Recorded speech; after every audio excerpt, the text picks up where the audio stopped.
What time is it? Game time! Woo!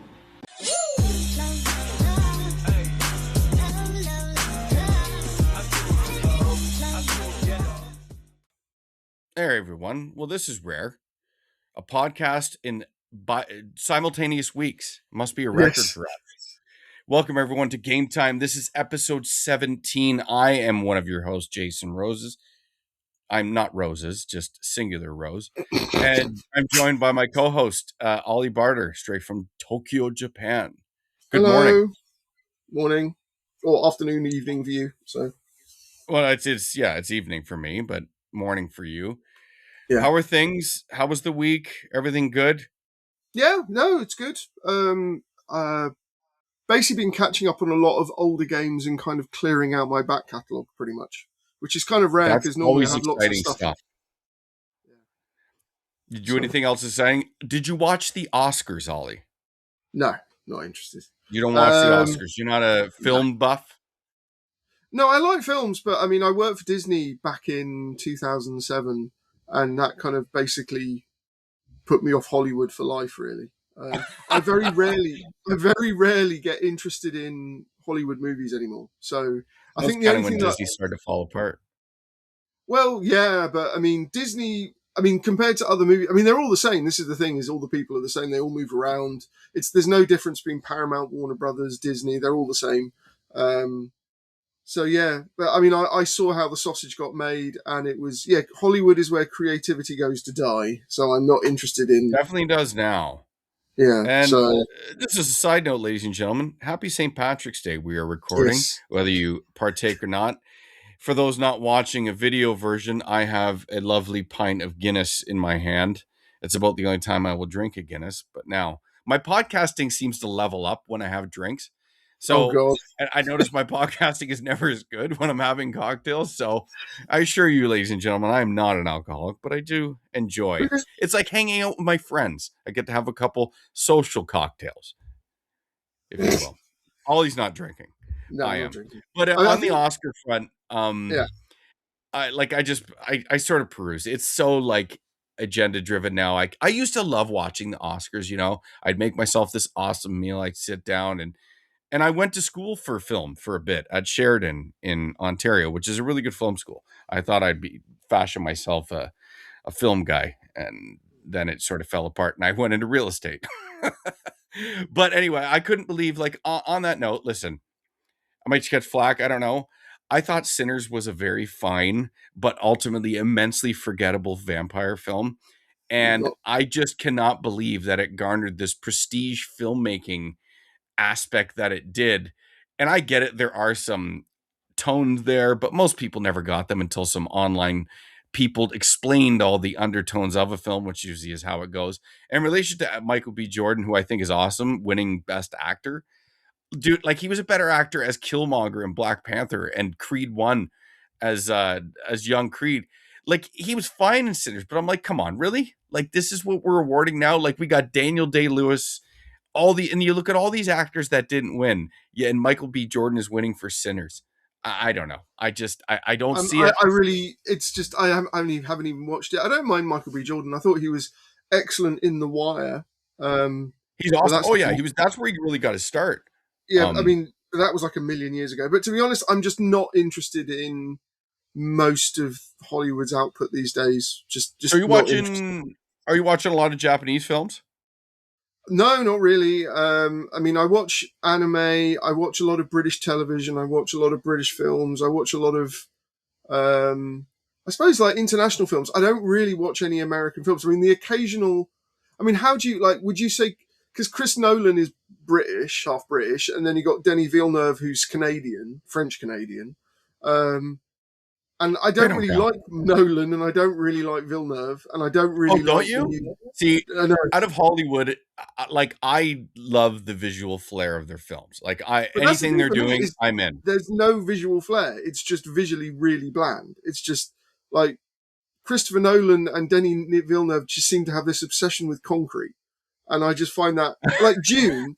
Dune is like, the books are. They put so much effort into explaining the sort of the visual sumptuousness of the world that exists. And then Denis Villeneuve's version is just, like, really flat visually. And the other thing that really pisses me off about Nolan, especially, and Villeneuve, is that I come from a musical background and I wanted to do film music when I was much, much younger. And the whole thing with that was you use leitmotif and you use the music to kind of tell the story alongside the film. And that's all gone now. Like there's none of that in any modern film music. I mean, I think it stopped around the time of what is it? The Avengers in was it 2012? I think basically we've not had proper film music for over 15 years, I think. And that just really pisses me off. So most films I just don't find interesting. I'm not interested in anything that Hollywood does. Nothing is I mean, Tenet was maybe one of the few ones because I like the idea. And then Inception was interesting, but that's just a rip-off of Paprika. And Paprika is a much better film. But this is again, like you with anime, I find most people who watch films are completely ignorant as to the at best homages, at worst complete ripping off of It's not entire even film. homage; they're just riffing stuff off. Well, there are some and you do see it in video games too, like Miyazaki paying an homage to Berserk and Elden Ring in some capacity. You know what I mean? But like you said, Paprika and there were so many things that anime paved the way for that Hollywood just completely steals carte blanche, and people are none the wiser because they're unfamiliar with the anime medium. And like you, I've been. I mean, when I grew up, it was Japanimation. God, I was a teenager. Isn't that offensive? We used to go to all these things, but I've been watching it for over 30 years myself. Now it's abundant and available. But yeah, watch anime. It's amazing, and it's paved the way for pretty much all of the films that you love. Even Black Swan from what's that? Terrence Malick. I mean that's Perfect Blue as well. So yeah, that's Perfect Blue. The other big one is a lot of Firefly comes from Outlaw Star. Yep. There's a whole bunch of stuff. I mean, it's just really sad. But the thing I find really interesting is, like you said, the anime is now more available. What's kind of crazy is just the sheer watching. I think it's something like 300 million people in the US are watching it. It was some crazy statistic, which is massive, just hundreds of times bigger than any of the anime booms that happened back in the 90s with Cartoon Network or Toonami, or DVD booms. Anime now is, I mean, one of the things that really depressed me at Disney was that my desk was covered in toys, like you can see behind me.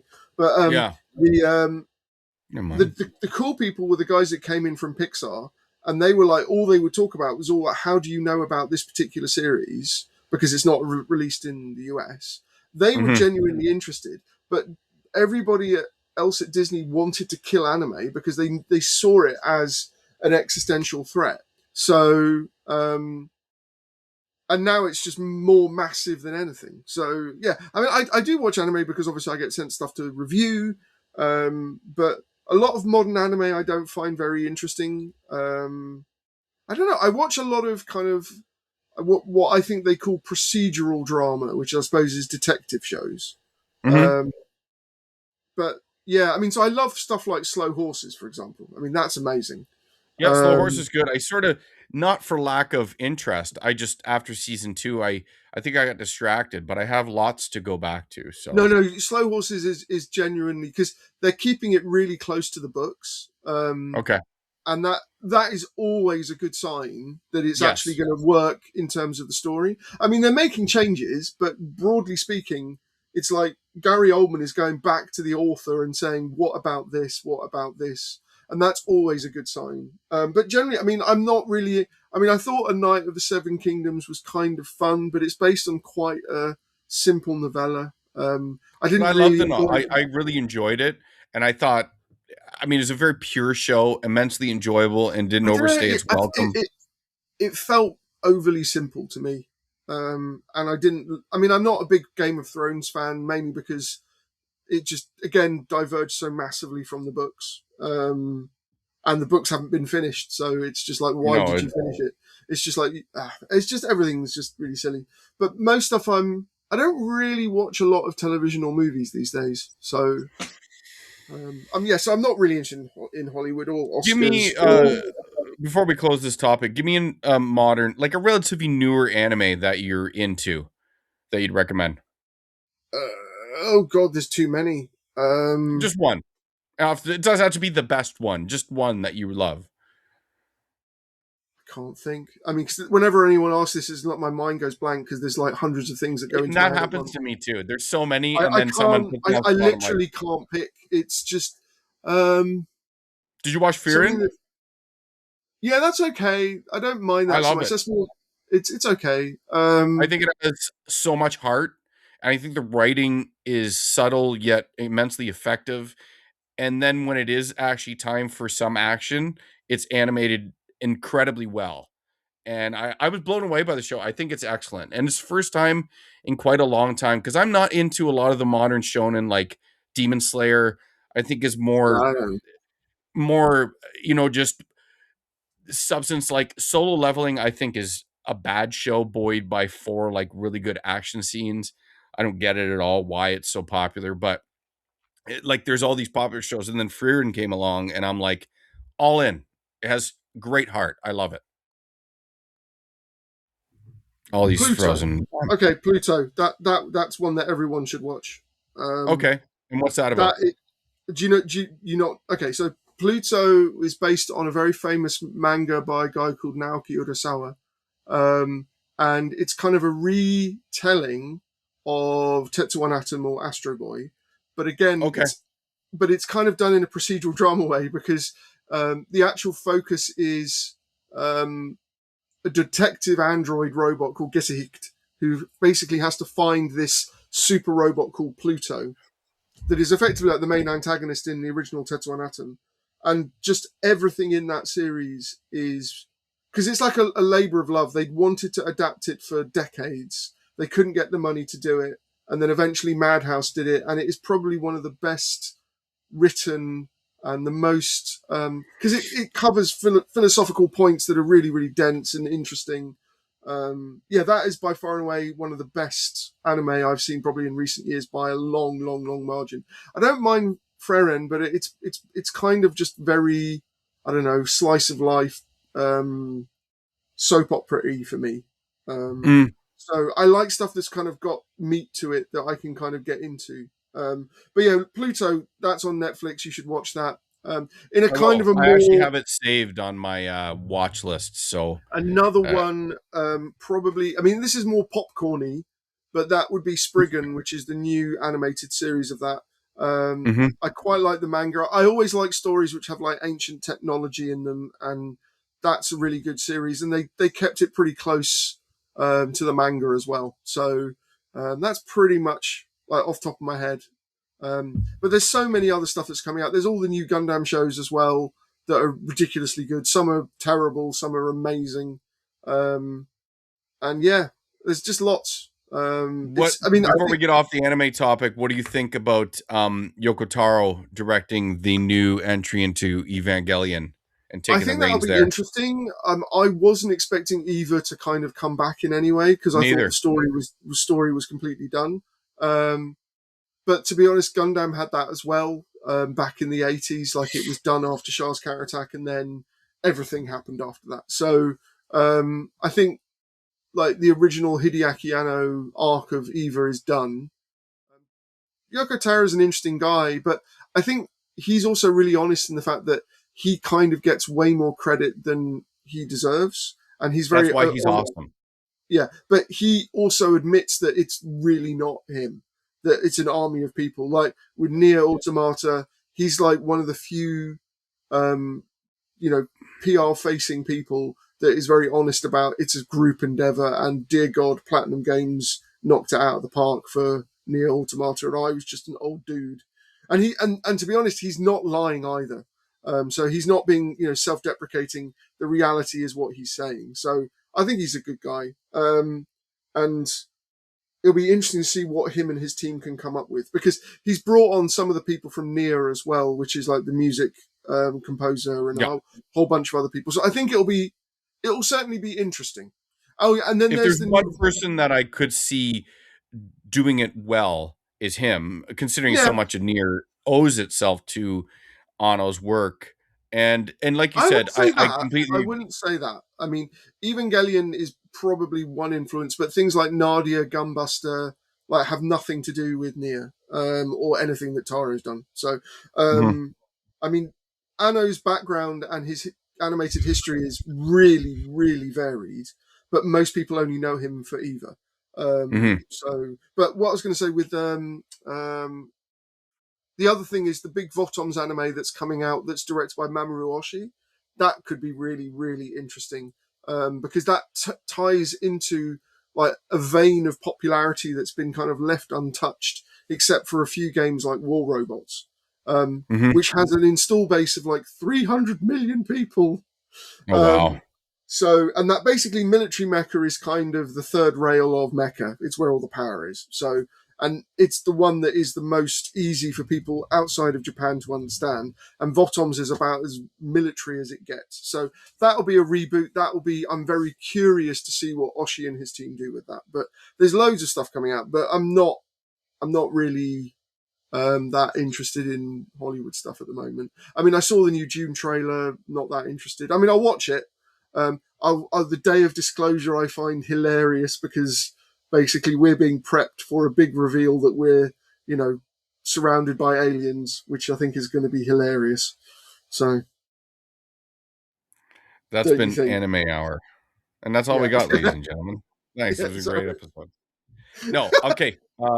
So we're gonna get into a couple topics here, and ultimately, my goal, I want to keep this episode a little lighter in nature. Although a couple of the topics we'll keep the same vein, but a lot of the stuff we tackle lately is just a lot of business stuff, a lot of money stuff, a lot of pessimism stuff. Sometimes it's great to just geek out about games a little bit or have fun Mm. and talk about the reason kind of why we do this whole thing. But before we get started, we're just gonna have like a topic each. Why don't you take yours, since Yeah, it's the I'll be bleaker very. one? No, don't make it brief. It's important because I don't think a lot of people know about it, nor more importantly, the impact it's going to have on Japan as a whole. So you take it away.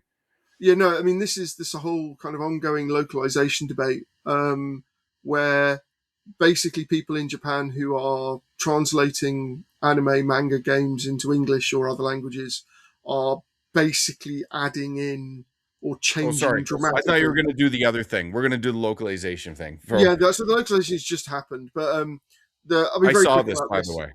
But the other thing is also basically they're changing what is actually there. It's not actually translating. It's not localization, and I do think there is a very important and kind of nuanced and subtle argument for the value of localization, but these people are kind of just destroying any credibility that argument has by just changing stuff in en masse. And one particular localizer started to ask for people to kind of bully Japanese companies And and this person's name Japanese. was Katrina Leonudakis, who I don't know. supposedly at one point was hired with Sega Atlas, but is no longer working there. But yeah, I'm up Well, on the we story. actually So don't know where they're working. So, but anyway, I mean that's just one example. But yeah, there's many. what's particularly stupid is the fact that you're physically calling for people to be bullied, and that's been picked up by Japanese politicians. So like, I mean, it's just an incredibly stupid way to behave. And I think Yeah, it's I'll just read what she wrote that sort no, of restarted this. don't don't go there because legally we can get into all sorts of trouble. So All right. Well, yeah, she's just asking more or less to, if you want things to happen, pressure companies to pay union actors, aka bully them, and then there's more to it than that. Yeah, yeah, I but mean, this has been going on for almost 2 years now. This, I yeah, mean, and there's various games always brought into the fray, and it's funny because it's I always think been a it's a bit of lot a longer conversation. than that. It's Yeah, been a slow boil basically. but I really feel like, as someone who's kind of, I mean, we're dialed into this stuff. I feel like it really came more to a head. I mean, with some of the other issues we had with Sweet Baby Inc., and now that's shed more of a light onto the localization Yeah, aspect right. Yeah, that's yeah, sort of yeah. carried in But too. the So thing it's is sort of this is always there, but now it's yeah. more forefront. Yeah, and I think also because the Japanese government is now getting actively involved and fighting back against censorship and also all sorts of other things that are happening because anime and manga are now and video games are, especially anime and manga, are so popular internationally. There are a lot of people that are trying to kind of control that through the translation industry, and it's And really you've sad. heard these people, like, just to jump in, I've heard these people literally say that they're almost trying to take ownership for this stuff. Like they are the ones Yeah, that put it, without us, this stuff wouldn't be as popular, or yeah, without us, right. it just wouldn't work. It's narcissists trying to steal Oh, glory, is what that it have is. no, they have no skin in the game and or creative juice in the game. And on No, but they another want. front, not just the But the thing is they localization, but want to be creative for the status. They don't want to yes, make anything. They just want attention. And this is what is beginning to come out and is beginning to be noticed. I mean, the thing is, the fact that the Japanese government is now involved and is now actively watching this very closely, I think these people are just behaving in a ridiculously stupid way because they're just going to get called out now. So yeah, I mean, I think in a good way it's being resolved. It'll be interesting to see how this pans out in the coming years. But for now, it's definitely kind of just like a massive own goal. Like they should have, like if you care about doing a good job, then you should just not do any of what you're doing. And then the other topic, which I'll move on to very quickly, is but NetEase. real quick before you get there, I just want to say, like, and not only that, this extends also to the topic we're just with anime. Recently, an anime creator, and I think this represents a lot of them. They're kind of getting sick of specifically the Western audience. Do like who is it? The anime starts with the G. It's like gak. I don't know if you recently saw this, but she's like, I'm sick of the more or less the Western audience, and I'm sick of answering their weird questions. And I think most people refer to like the weird shipping thing that people do, matching up characters and being really weird and perverted with it. Ultimately, I think these people just want to make their shows and create their games and like leave So I the other think weird fan service shit there's a out lot of of it. weird stuff with, like, I mean, Hideaki Anno said we're not going to cater to the Western No, audience, and that's thank which you. I forgot. That's the but other thing I wanted to say. but that's Yes. something that I think is really sad and really stupid because when like Yoshiki Tomino created the original Gundam, he wanted that to be shown internationally. He had an international audience in mind, and one of the reasons it's so successful is because it's so appealing to so many different people. And I think Hideaki Anno is kind of picking up on a really small vocal minority of loony weirdos and is assuming that that represents the Western audience because they're loud. And his reaction is valid because what they're asking for, like you say, like the weird, creepy fans, yeah, you shouldn't listen to those people. Those people are awful. Mhm. But they're not representative of the international audience. And it's also creatively really dumb to kind of tar the whole international audience with the brush of a few loony people. So I think Mhm. the sentiment, I get where he's coming from, but he doesn't understand that the actual audience is not what he's seeing. And again, like a lot of older sort of his precursors were actively trying to build anime that they wanted it to be released internationally, but it was basically protected by Hollywood because of their weird hegemony, which is now Mhm. broken because of Netflix. But the other thing, moving quickly on, is the NetEase thing. Very, very simply, they are pulling out pretty much out of all of game development in Japan. That's hundreds of millions of dollars that they've invested just wasted. One of them is the Nagoshi Studio, which they started development back in 2021 officially. So that's 5 years development on a big team, and they now need another $44 million to finish the game, which is insane. And again, a lot of the reason why NetEase pulled out is because they feel that Japanese game developers are pretty well much incompetent, and they're not completely wrong. Like there's a lot of wasting Japanese game development that people don't see outside of game dev, and a lot, and like a lot of people aren't getting credited. There's a lot of it's really bad, and there's a lot of stuff that's happening where a lot of people that think that Japanese games kind of caught up with Western games, but the reality is that a lot of people that kind of came into Japan to basically help them catch up technically and creatively have done that, and those people have nobody has any idea who those people are. There's no public visibility of that. The reality is that Japan caught up because Western developers helped them. It's really sad. But yeah, NetEase is pulling out for the right reason, I think. And not only NetEase, I mean Tencent has pulled out as well. So a lot of Chinese and Saudi Arabian investment is sort of pulling out, and that's the private equity elements that. So in America, it's mostly American private equity that's ruined the industry and pulled out, and hence all the layoffs because of overspending. But in Japan, it's to do with Chinese and Saudi Arabian investment. So that's kind of, in a nutshell, what's happening in Japan right now. A lot of major companies are struggling for funding because of this. Because none of the normal, because they blew all their capital in the last generation. Chasing AAA again, which was stupid. And now they have no capital, and no Japanese company or bank will really invest in games. So yeah, it's kind of a really sad state of affairs. So anyway, on to So really, actually talking about these games. people, there's no answers over there. They're just sort of panicking. Well, so the thing is, the problem is Japanese game development works when it's a small team.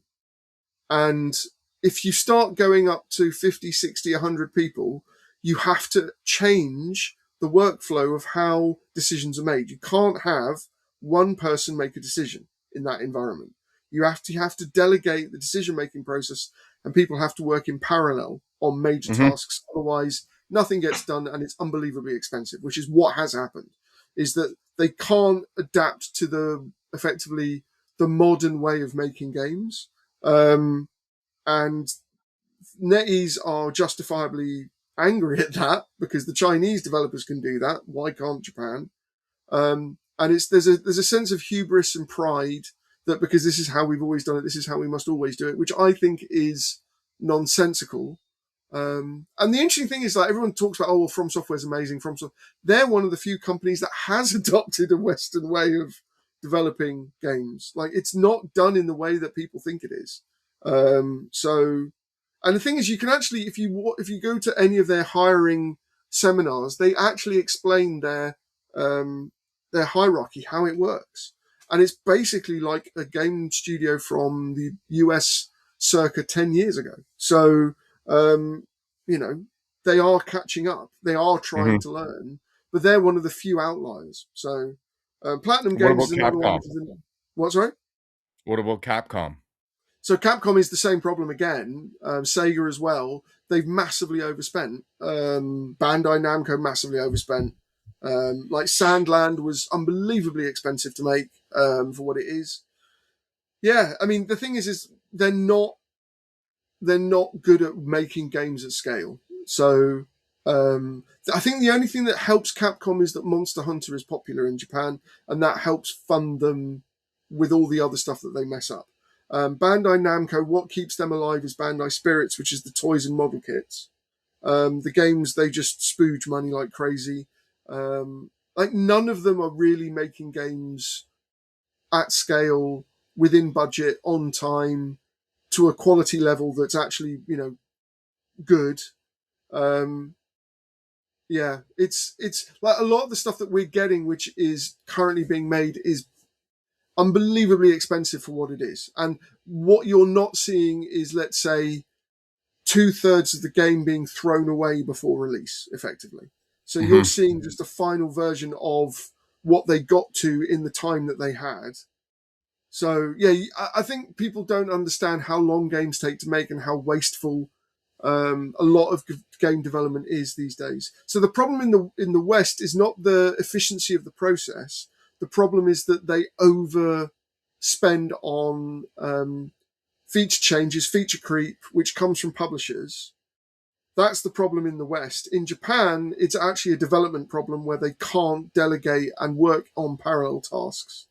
They can't work with other people. It's a teamwork problem, basically. And that's cultural. I think it's cultural. Well, what other explanation would there be? Well, individual hubris. because you have Well, people yeah, that but ego are. exists in every society, yet Japan seems to have this hierarchical issue.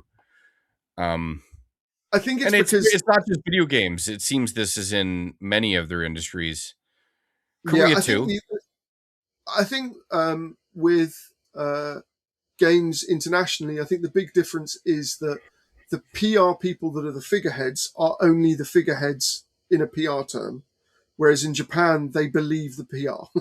They think that Mm. they are the sole reason, and that is killing the industry and has been killing the industry.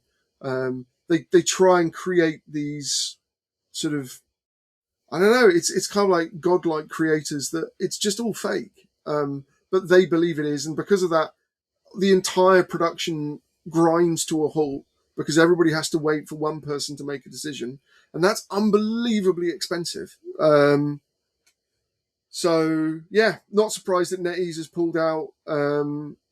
I have no idea what happens next for these developers. Like I said, a lot of people have left the industry. They're completely burnt out. A lot of the good people, actually.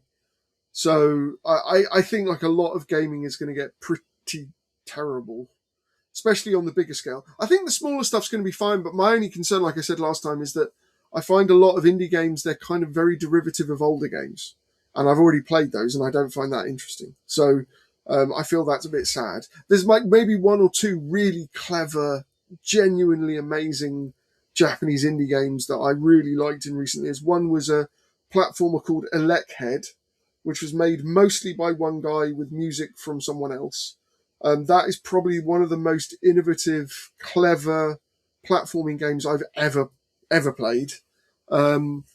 Really simple, really clever, but stuff like that, like nobody's really pushing any of the genres ahead. They just want to remake the game that they enjoyed as a kid, and while that's fun, I mean I've already played those games, so I mean I'm always looking for what is the next thing, what is the next cool big thing, and it doesn't have to be a big thing in terms of budget. It's like what is the next kind of innovation that's really interesting. And we haven't really had anything like that in a really long time. And that I find a bit sad. What would you say? Because I mean, I personally find most of the innovation today in I hate saying indie games these days because They're not what indie, does it even mean? It's just yeah. smaller teams. Smaller games, yeah. Yeah, like we Let's use just that say term. small games. Small Yeah, games. smaller team, and they're not even like. And again, even the term smaller games infers that they're lesser, and they're just not. Like I don't they're think that means they're amazing lesser. games. They're just smaller. I Yeah, think I the big, mean, you and I know what that means, but I just mean for the greater conversation when people talk right. about these games.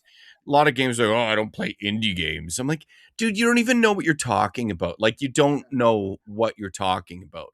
Anyway, like But I I mean, found most there are small games that are made by big publishers, and I wish they would do more of those kind of more of things. them. I completely agree. Yeah, I'm with you. But I find most of the innovation of the last definitely this generation, and even in a lot of last generation, comes from the smaller space because they can afford to take chances. The Well, that's the AAA thing. spaces cannot take the So chances. what I'm They're finding is that iterating and they're spending it on, hair physics and right, hair but I mean, skin pores, but so what's not new actually gameplay advancements. so the problem with a small budget is it limits what you can do functionally.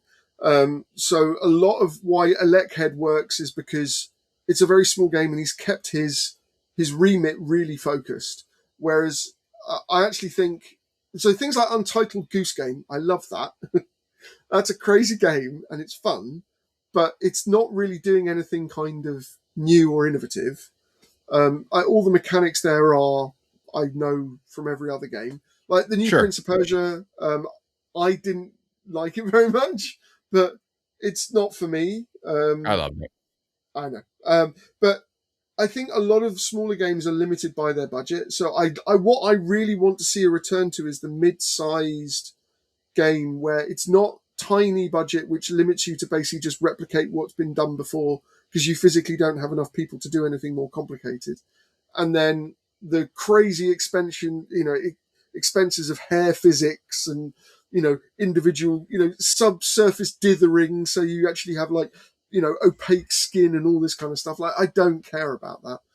No. But I missed the So middle. in Ollie's world, you're inferring the double A type games, Oh well, I mean, right? not even double A. I mean, like single A, really. Single A. Like not even So what is not. in the modern generation? What do you foresee like a single A game costing? Ooh, that really depends. So some people say that AAA is $10 million, and to my mind, that is not AAA because most No, I AAAs think aren't. that's cheap. Yeah, yeah, 10 million is basically what I would say is probably a mid-sized game. But I Mhm. think that's going to change because I feel like with the advent of Unreal Engine 5, you can basically make something that looks and plays AAA for a, a single A budget, if you see what I mean. So I think maybe let's say 10 million is probably the mid-sized budget. And that would make Okay. sense because Concord was what, hundreds of millions, and they could have made 20 or 30 games for that. And I'd rather have 20 to 30 mid-sized games than one huge game. And the thing is, with one huge game, you only have one means of education or learning from that experience, right? So if you make Concord and it's terrible and it fails, you only learn about Concord, right? But if you made 20 or 30 completely different games, that's 20 or 30 different opportunities to not only test the market, but to learn new things, to teach people new things. Like the way that you kind of iterate on that, it's all about iteration, I suppose. But if you just put all your eggs in one basket, it's just really irresponsible, I think. But I anyway. completely agree. Like I just an example of that. I've never understood why series. I mean, I'll just use two that are near and dear to me, but this could apply to many others. Like Castlevania and Final Fantasy, for instance. You know, you have your big tent pole offerings, like whether it was Castlevania Lords of Shadow, but in between there, you revisit the, your Metroidvania version of Castlevania, your smaller offerings. Mm. Like we're seeing the most recent Belmont's Curse right now, which is not going to be a very expensive game, but it's going to be great. And people, that's what they associate Castlevania with. Make a couple of those on the smaller scale, keep the IP and the brand relevant. I mean, I would say the brand is more relevant than any time since really the SNES and SNES time because of the anime, whether you like it or not, it was a big deal. And they didn't even capitalize on that. Like, why didn't they have a game to go in and around that time when the anime was hitting? And then you hit a That's couple a of these very smaller there's a offerings. very good, just quickly, there's a good reason why Yeah. that happened is basically because if the anime is successful and the game is tied into the anime, then the guys that are in charge of the anime get all the credit. No, I hear you, So but it doesn't have to be like an anime game. It could be their own game that has nothing to do with it, with their own characters. It's just but the name. but even so, if the anime is successful and the game is successful off the back of the anime, that sets a political precedent within Konami that they need an anime to justify a game. So basically, that was why that happened. So it's incredibly territorial. It's really narrow-minded and political. And like you said, it's an obvious thing. Like you should be doing that. You should be making, you know, a media mix. Like our So Final Fantasies. I love Final Fantasy. I love the big bombastic kick you in the balls game. But why aren't we getting the small, like, let's reiterate our pixel art offerings. Make a so smaller version. that's why I kind of like what Dragon Quest is because they've always never spent crazy amounts of money on those games. I mean, Dragon Quest 11 is probably the last big budget game, and that was like maybe 50 million. But even then, compared to like Square Enix, to Final Fantasy's excessively, I just don't like. I've never really enjoyed the Final Fantasy games. I like the older 2D I hear you. ones. But I was just using that as an example. I mean, a lot of people seem mixed on what they love, but we all can all come together and agree that, I mean, most people loved Final Fantasy in the SNES era, right? Yeah, So have a couple of these smaller offerings. I mean, they were kind of Square was revisiting with the Tokyo RPG factors with I Am Setsuna and a couple of those mm. offerings, but they were messing it up because those shouldn't have been new IPs. Those should have been Final Fantasy offerings I because disagree they on went. that. Actually, I actually think they're better as their own IP, and I think that's actually a smart thing to do to actually branch out in a smaller way. I don't think you need. So I think with Zelda, it's a good example. Like Echoes of Wisdom, I think is a much more interesting game than, let's say, Breath of the Wild was. So Yeah, I'm with that you. I don't like the new games, but I mean, those are going to exist. Those are going to keep coming, but they're insulated by the smaller offerings, like you yeah. said, right? I mean, it's And the that's same thing kind of with my like point with Metroid Final Dread. Fantasy. Like I thought that was great, and that was a simpler 2D game. So yeah, I Yeah. think yeah. But I mean, like, for all we listen, I liked the Tokyo RPG Factory games, but not as funny because everyone liked I Am Setsuna. I thought that wasn't great, and then they're closed two more entries after that, so it didn't really work. But we're getting off I mean, topic. But I think you understand my premise with it. Lost Sphere sold quite well, as did I Am Setsuna. I mean, all of those games did quite well financially because the cost of developing them wasn't expensive. So, No, um, so I actually think it's actually better to take risks with new IP like that. That's the kind of thing I'd like to see more of.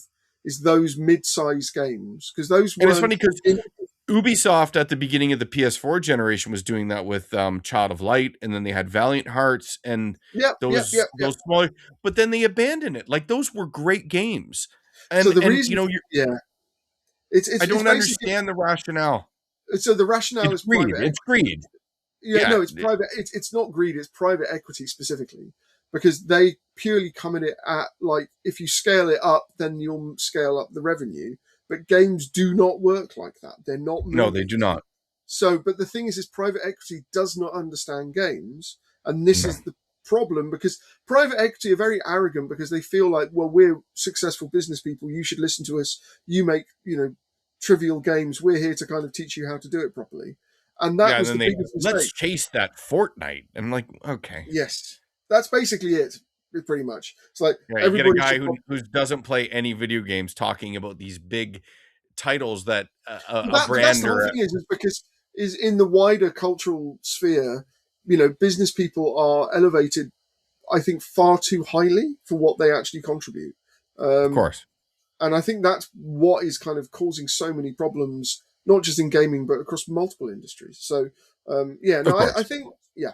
But anyway, should we get on to your God of War thing? Yes, for sure. But I want to reiterate to people out there, like, play, if you don't, dabble in the quote unquote indie or smaller space. Like, there's so many games. Those are what's pushing, really this generation forward every year. Like, there's so many great games that just go by the way. Like, I just watched a trailer for a game called Revamp, okay? This is a game where essentially it's a Castlevania game, but you're playing as Dracula and you have to protect your castle. And it has these different elements to it. It's like a reverse Castlevania, and you're remaking your castle on the fly. That's awesome. Like, I'm interested in that. I want to play that game. You know what I mean? And I could name you, if you gave me the time, I could name 10 other ones coming out. And it's just, that's what the space is offering. You're not getting that in your AAA space. And I'm not discounting, don't get me wrong. I get immensely excited for big tentpole titles, but that's just they're I all think just we video need to games. move. Yeah, we need to move away from AAA like in a big way. I think we should Like, still you have a can't few, define video games by the $300 million game. They're but all that's the games. problem. Yeah, yeah. So that I Like, think we this is didn't define video games like that in the SNES era, in the Genesis era, no, because we no, couldn't. or even in the PlayStation era or PlayStation 2. I think Exactly. everything went wrong when Microsoft came in with the 360, and that's where the birth of AAA happened. And that we lost in the States alone during the 360 generation like 100 studios. So, and that is like, I don't know. I mean, what we're seeing in terms of layoffs now is, I don't know, 20 times that. But Yeah. but yeah, Microsoft basically screwed this all up. I think I lay the blame squarely at their feet at introducing this. Amen to So, that. but yeah, let's Yeah, go on to real your quick. God of War thing. Yeah, real quick before we get into the meat. Like, I'm the God of War guy. I love God of War. I wrote massive critiques about God of War Ragnarok, and I'll clip them in the video if you're interested. I just had a lot of problems with the game, quite frankly, which only came because I love the franchise. I've always been a God of War guy. I've always defended it, even when it was in the Greek saga. I remember during the heyday, like, everyone kept talking about Kratos as this, he's such a shit character. I'm like, why does liking Kratos matter all that much? You know, we why does he have to evolve? He's this perfect conduit for what the actual franchise is about: rage and revenge and violence. He did it perfect, better than almost any other protagonist I could imagine. You know, I didn't see anybody like talking about how Dante from Devil May Cry had to evolve and be this other character. He was just a Mm. I think quipping I think the demon reason why hunter that that made happened, funny jokes. And I go think ahead. the reason that happened is because of the fact that it's based on Greek mythology, and Greek mythology has an incredibly deep and complex, nuanced cultural impact on multiple cultures over millennia. So you're touching on something that is incredibly culturally profound And I and get has that. been. But by that extension, I thought they did a relatively good job without So getting bogged down across the I games. actually agree with you, actually, that they did a really good job because Kratos is actually a genuine god. I think he's the god of strength. War. And He takes Ares' place as the god yeah, of no, war. but I'm talking originally. I mean, the Oh, actual name okay. of Sorry. Yes. yeah. Yeah. But I think the way that they depicted, I think they did it in a very informed and thoughtful way. I thought they did lots of. I mean, I thought the first two God of War games were fun and interesting. I don't think I never felt that you had to like Kratos. He's not a good guy. The point is, he's Um, not supposed to be that likable, but you no, cheer for the guy who kicks a ton of ass. That's yeah, what you but do. I mean, partly that because he's angry and pissed off, but for very good reason because the Greek gods are awful. So I think that was a really interesting and actually quite historically and culturally accurate portrayal of why the Greek gods were so awful. Um, Yeah. but I mean, the third one I found it got repetitive in terms of the level layout. I think there was a fair bit of weird backtracking in the third one, if I vaguely remember. But the fourth one is Ragnarok, Only right? down when you had to go back to the That's it. chains. I remember it. But Yeah. I will say it revisiting. I think God of War's 3 is absolutely incredible, and it's It delivered is good. some No, of it is the good. I'm not saying it's bad. No, biggest no. moments. It honestly, in video game history, some of like the Poseidon fight in the beginning and some of the set pieces, if you remember going through that game, Yeah. you know, you'd have a Titan in the background scaling this thing while Helios is flying around throwing, you know, fire bombs, and you're fighting a chimera while these things are shooting arrows. And I'm like that level of ambition and scale is almost unachievable. And I will say the modern God of War games didn't come close Yeah, to so this is the matching thing the scale of those games. which I find really odd because I didn't enjoy Ragnarok at all. It felt very un-God of War-y. Well, we're gonna circle back to why you feel this way, but keep going But because no, I'm in I mean, agreement with you. my favourite one I think out of all the God of War games is probably the God of War 2. I think A because lot of of people agree. A lot of people yeah, agree. and that's just my personal favourite. I'm not saying that it is the best. And But that's the first game that Cory Barlog directed. He took over from David Jaffe after being on his staff for God of War 1. God of War 2, a lot of people, if there was a poll of favorite God of War games, other than the modern ones because they became so huge, I think modern audiences might flood. But if they're being objective, I think God of War 2 would win that poll as the favorite God of War game. I don't really give a monkeys about that. No, I know. I'm just saying. I'm But just saying. Anyway, the I also don't think it's one person with like because everyone seems to talk about definitely these. isn't. And Yeah, like I had David Jaffe on the podcast, and he was for whatever you think of him, he is the most complimentary guy of other talent around him to make the magic work. You know, he's mm, like, yeah, I came up with a lot of the idea, but this doesn't happen without Corey, and it doesn't happen without forgive me, Eric Wilson, I think is his name, but he's the guy who ended up taking over and directing God of War Ragnarok after Cory Barlog directed 2018's God of War, which actually I think was a big mistake and why I Ragnarok didn't. suffered. So that's the thing is I don't like the modern God of War games at all. Okay. So And I the like modern 2018 a I didn't lot. like that at all. I really didn't like that, and I didn't like. I mean, Ragnarok was kind of more of the same for me. I felt they lost something. Like I didn't really see why it needed to go in this kind of really. it felt much smaller in And it terms of did, what it was. because now you're touching on my point, because as a long time, I would call myself a God of War super fan. I was super into it.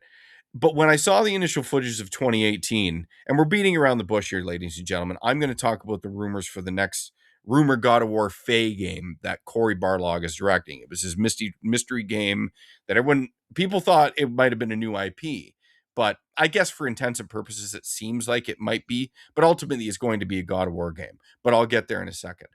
But when everyone saw the footage coming out of the 2018 teaser, and we saw it was a pulled in camera, my initial thought, I was wary, because I'm like, this isn't going to be able to capture the scale and epicness that really is the cornerstone of what made God of War, these set pieces.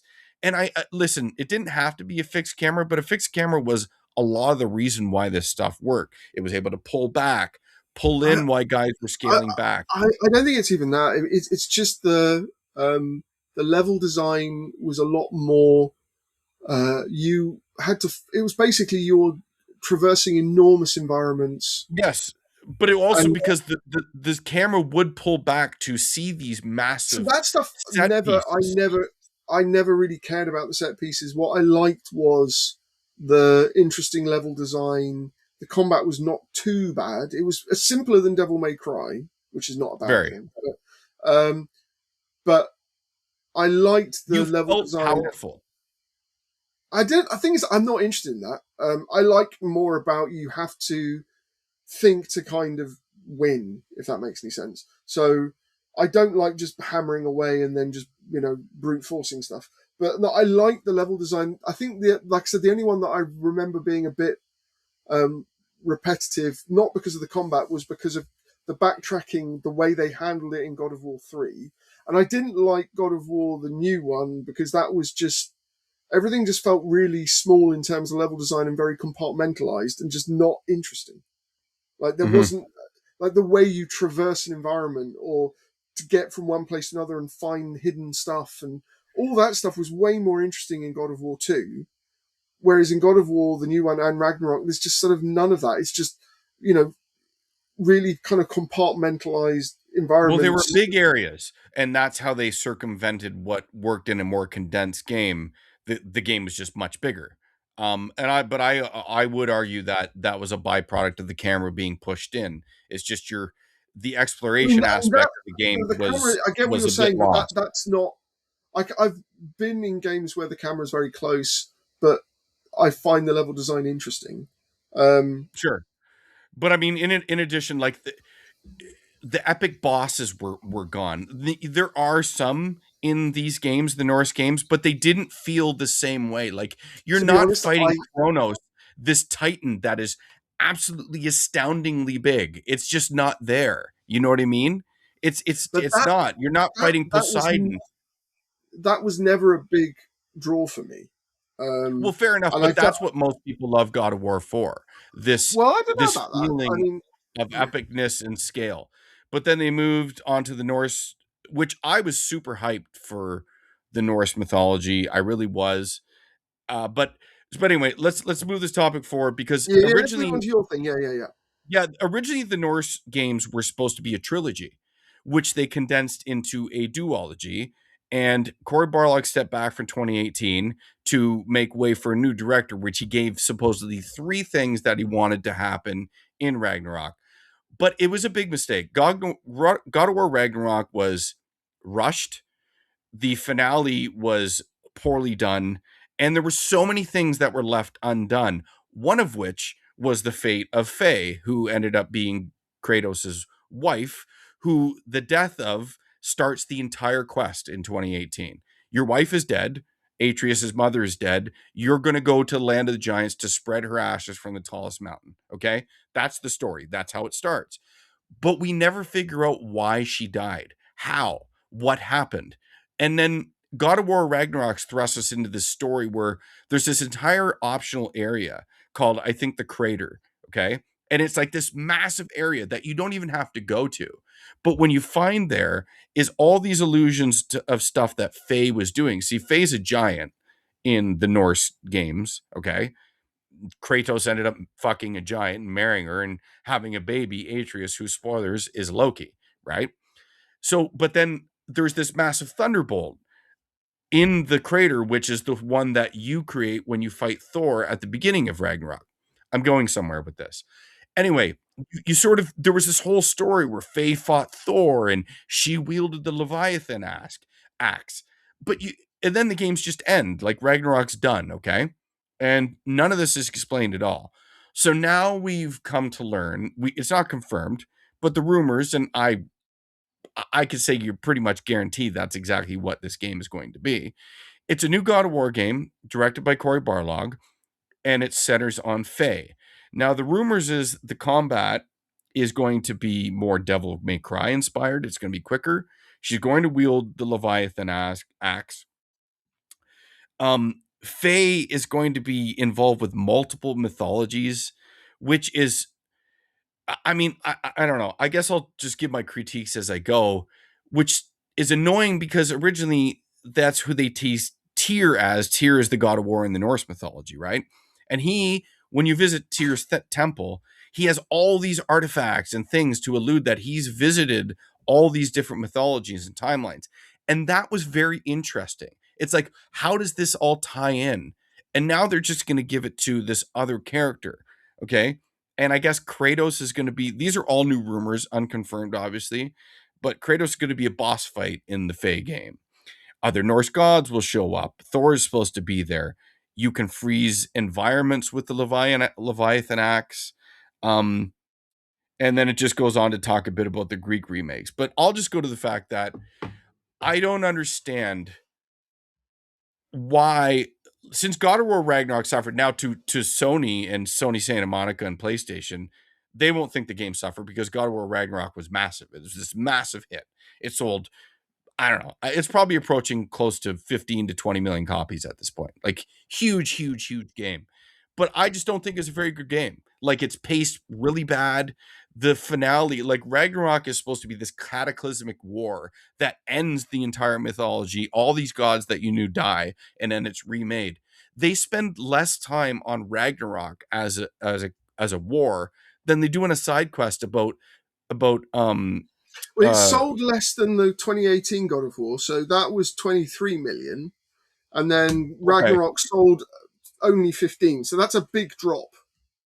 Wow, I didn't know that. Okay, well, regardless, I mean, there's a lot of fucking copies of a game. Wow, okay, just to give it into perspective, God of War 2 only sold 4.2 million. Yeah, it wasn't this massive series. Like, what did God of War 3 sell, for example? 5. Only 5. Wow. But again, the PS3 kind of floundered. And the original one was 4.6 million. See, God of War 2 suffered because the PS3 was actually out when God of War 2 came out. Do you know that? Yeah, I don't think it's that. I think it's just back then, the general sales of games was in the 5 million mark. They were. That was considered a really big game. But the thing is the problem to reach 15 or 20 million sales, the budget went up exponentially. So this is the thing that people in the public eye don't see. They're saying, well, the games are selling more, but yes, they're costing 20 times as much to make the same game, basically, or in some cases a worse game. So yeah, because making games on the PS2 era that were really were massive were Gran Turismo. Like Gran Turismo was like 12, 15 million. But then you're starting talking about, you know, the outliers like Grand Theft Auto, Gran Turismo. Yeah. I mean, and like Need for Speed, all that kind of stuff. I mean, you're always going to get, like, generally in one generation, like one or two games that are just the anomalies in terms of sales, but in terms of like average sales for games, you know, on PS2, like a massive hit would have been about 5 million.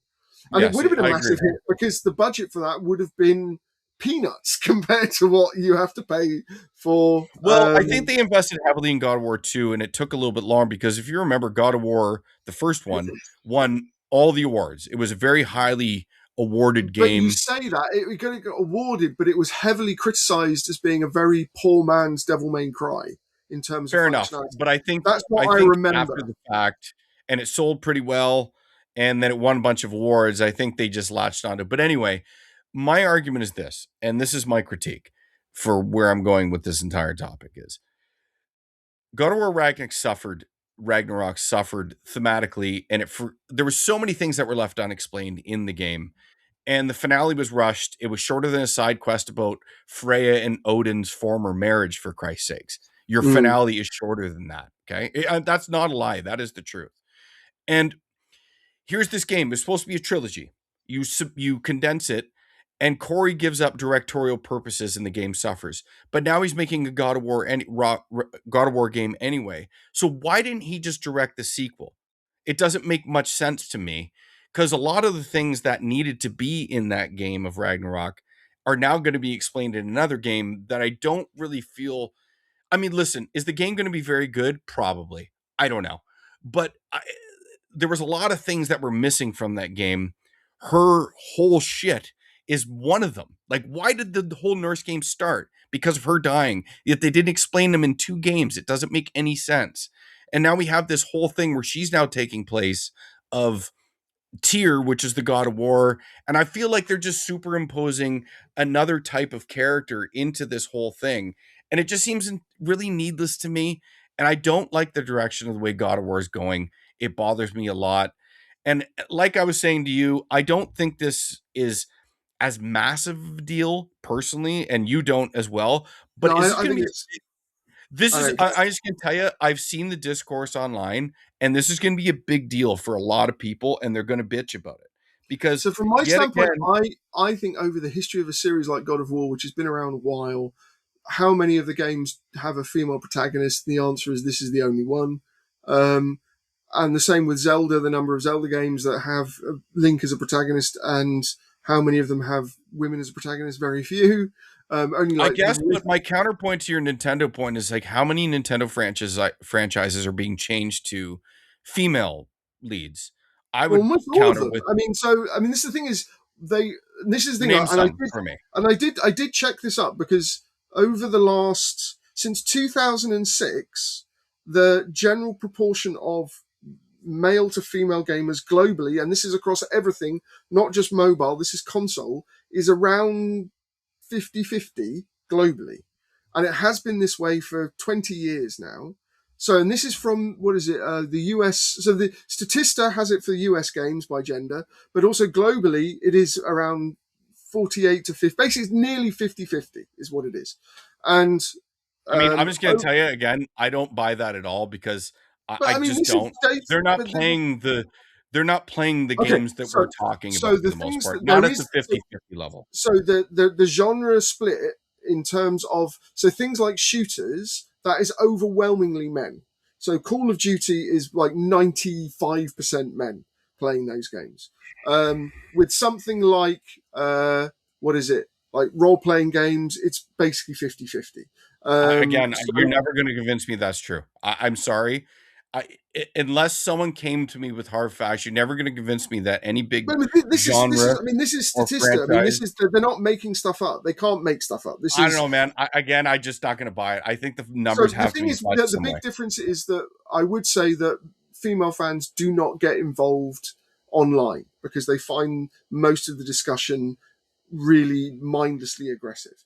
That is what we're not seeing. What's interesting in Japan, which is where I think it's really, really interesting the way social media works here, is a lot of the narcissistic people that kind of like want to be the center of attention in the US and Europe, they're shut out. You're not allowed to be like that. And so you have a much more varied discussion from all sorts of perspectives from various people. And you see the reality of the fan base being, really mixed, basically. So I think for things like Grand Theft Auto and, Call of Duty, that is overwhelmingly men who play those games. But I have no problem with like, so we've had like, what is it?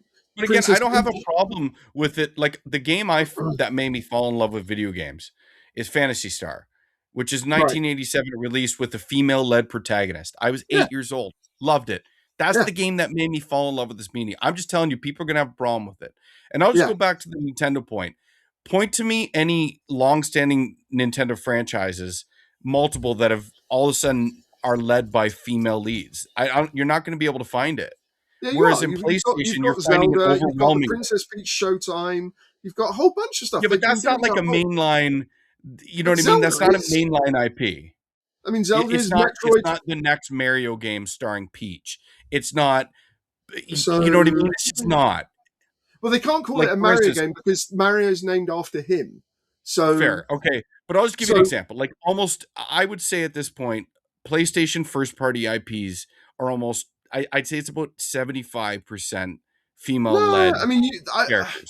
I think what I think you're doing that's misleading is you're looking at just as it is now, whereas I'm looking Yes, at now. overall. No, No, I mean, I'm talking now I don't care because about now that. is what we're talking about, so But it no, has to be now. but it doesn't matter. That's what I'm trying to say is that if it's It's going to over matter to people talking about the games. Right or wrong, it's going to matter. Like it mattered well, to I people think I wrongly personally think about that's Ghost of Yote. Like I thought that was extremely well done. Unfortunately, yeah. the woman who voiced the character was insufferable, but she did a great job as the I actor of I the game. I don't think it matters. I think it's representative of people who actually play games. So why not? I mean, I personally don't agree with representation in games or any media or literature or movies. I think it makes no fucking difference who the main character is. I've read plenty of books and watched plenty of films and anime where the protagonist is a woman, and I've been able to relate to them just Oh, fine. same for sure. So, Like, dude, again, so like I think I'm not this talking me postmodern personally. no, I'm not I think the talking me whole personally. postmodern argument of representation is stupid and needs to die a death because it is not in any way represented by the reality of multiple media over centuries of human creativity. But with games, I think maybe there's a little bit of catch up coming where people are feeling, okay, maybe we should try and, make try a different type of game with a different type of like Sure. Zelda Echoes of Wisdom is a fantastic example where they try to kind of go, well, how do we change the Zelda games with a character that can't directly attack people? So, which is a really interesting idea, and I think they tried to make it work, but ultimately I would have had more fun if Zelda had a sword and a shield. But I thought that they tried to kind of do something interesting with that, so I support that. But I don't think it means anything if God of War is if the God of War is a woman. I know, and I know that there's going to be another Kratos game, and it's going to be in the Egyptian pantheon. I know that, but I know people are going to have a problem with it, and it's hard. You can't argue against that. The modern PlayStation IPs are overwhelmingly led by women. They just are. But I don't think that's just PlayStation. I think that's a lot of. I think there's more variety now, and I think Nintendo's getting on that bandwagon as well, in a big way. And I don't have a problem with that. I mean, I've been playing Metroid games since the original, and that's still a female protagonist for decades. Okay, but let me hear it with this. Do you think Metroid fans would all of a sudden have a problem if Metroid is now led up by a man? No, because I You think don't think so? they've already done that in the past with things like Metro Prime. Basically you got to play as all the different bounty hunters. I remember that game. Was it a DS game? And I thought that was great fun. And like in the new game, Metro Prime 4 Beyond, Silux is now a big antagonist, and I've got a strong feeling that they're going to allow people to play as him in the future. And I wouldn't have a problem with that. I just think the new Faye game should really just be about her making Kratos dinner, and that's about it. Yes, That's all right. it should be. Welcome Kratos home, honey. How were you? Here's dinner, Welcome and then to you the make a lot of 1950s. giant sandwiches, and that's about it.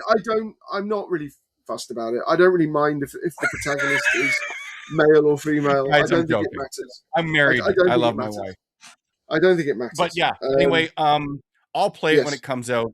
But I have massive problems with Ragnarok. I don't think it was a great game. I was super hyped about it.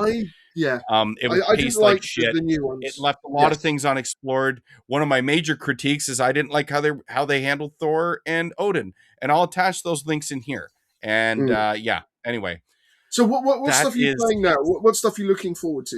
Let's kind of be cheerful. Yeah, we'll get on to the topic. I just think lighthearted way, we'll move away from the jucking and jiving and criticism is there's so many great games coming out in 2026. So no matter all the problems we have, the budget problems and the discourse of where the industry is headed, whatnot, year after year after year, we're getting banger years, and this year's no different, right? At least to me. I mean, there's so many games that I'm hyped for. I thought I would just list a couple Mm. that I am really excited for.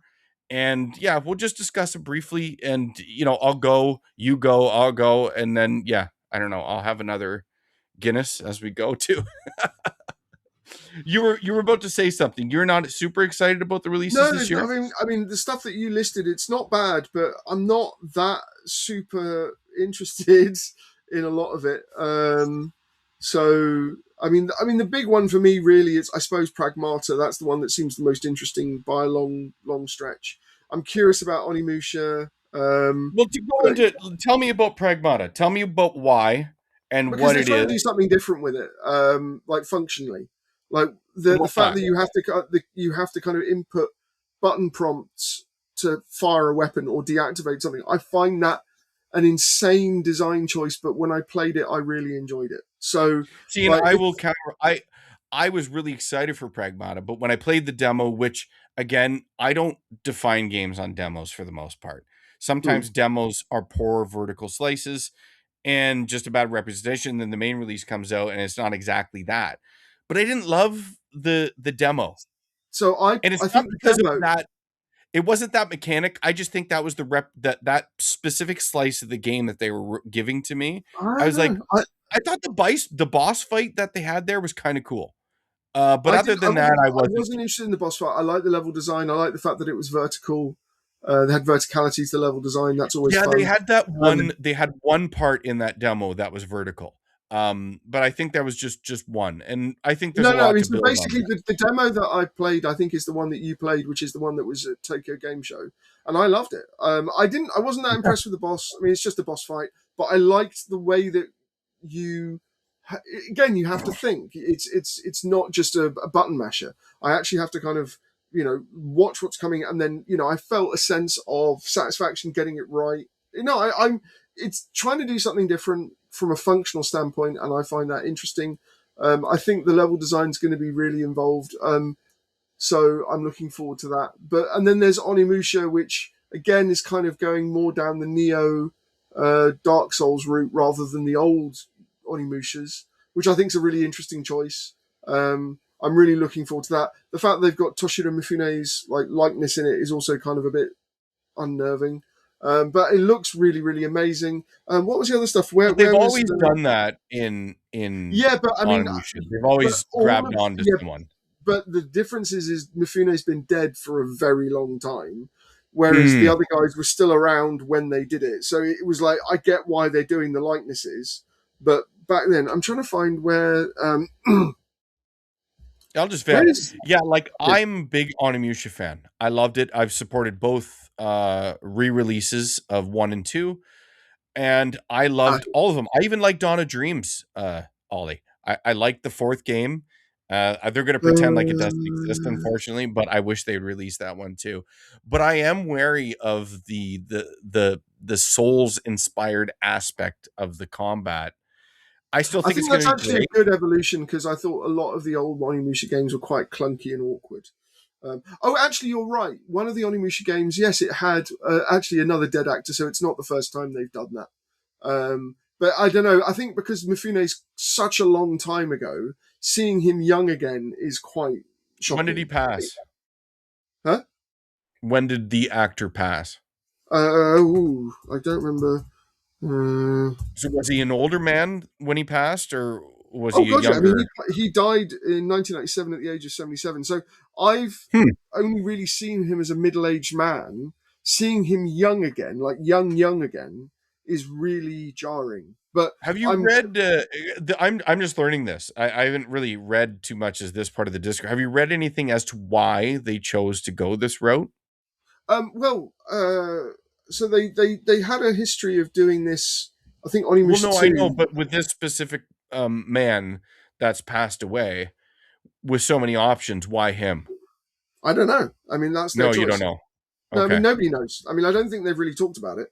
They've just gone. I mean, they don't normally give a reason why they pick someone. They just go, "We gone with this guy," and it's. I don't have a problem with them choosing Mifune. It's just it's a bit strange seeing him look young. Um, Mm-hmm. but the other thing, I am looking forward to Adventures of Elliot, which you mentioned. And I'm also looking Yeah, forward to Cyvaria 3, which most people won't know or care stay on about. Onimusha for a sec though. I there was an anime. Did you watch that? Yeah, it wasn't very good. It was not good, but I feel like this game is not wholly at all, but sort of tangentially inspired, because the anime sort of had like one central antagonist who also wielded similar powers with like the, I don't think that. what do I they don't call think. the gauntlet? I don't really. I'm not really The interested Oni in any of. gauntlet, right? Is Yeah, that what they I'm not call it? really. I don't really worry about that. I mean, that's kind of like a central thing that in every single game they've had that.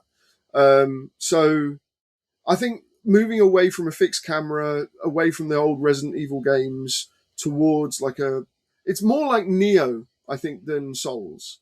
And Neo, I think, was a really interesting game, and that was also involved Kurosawa. I think the first one did, and those games are very good, excellent even, and in some ways better than a lot of the Souls games.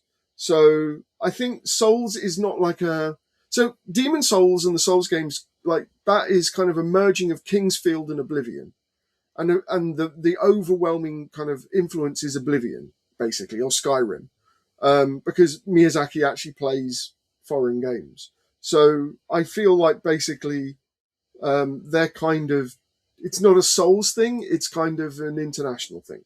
So I feel like it's kind of catching up with what other games are doing. So I'm curious to see what they're going to do with it. It feels like a real proper evolution, maybe. But yeah, I'm not super fussed about the story or how it ties in with the anime. I don't think it will. Fair enough. I just know So the only reason I brought that up is because I don't remember. I know Onimusha 1 didn't have it, or 2. I just remember the anime, your direct antagonist was also wielding the same thing as you, and now I see it in this game. I think And I'm that's just like, because I the think first they one was Nobunaga, right? That's who the bad guy was. And the second one, right. you don't have that either. Maybe in the third one was Jean Reno. I don't know. I can't remember. But the games have always been beautiful. Remember the opening cutscene to Onimusha 2? Like, how good was that? It was like this beautiful thing that you'd want to watch over and over and over again. But yeah, I think the Yeah, game looks incredible. Go ahead. I never kind of got into the whole Onimusha. I mean, I played them. I just didn't. I always thought they were massively overrated, the original ones. Um, and I'm curious to see what this one's like because it looks to be kind of trying to do something different. So that's why I'm interested in it.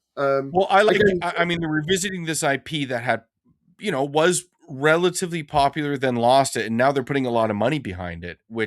And Capcom seems to have the magic touch these days with a lot of things they're doing. I'm excited for it. I'll definitely support it.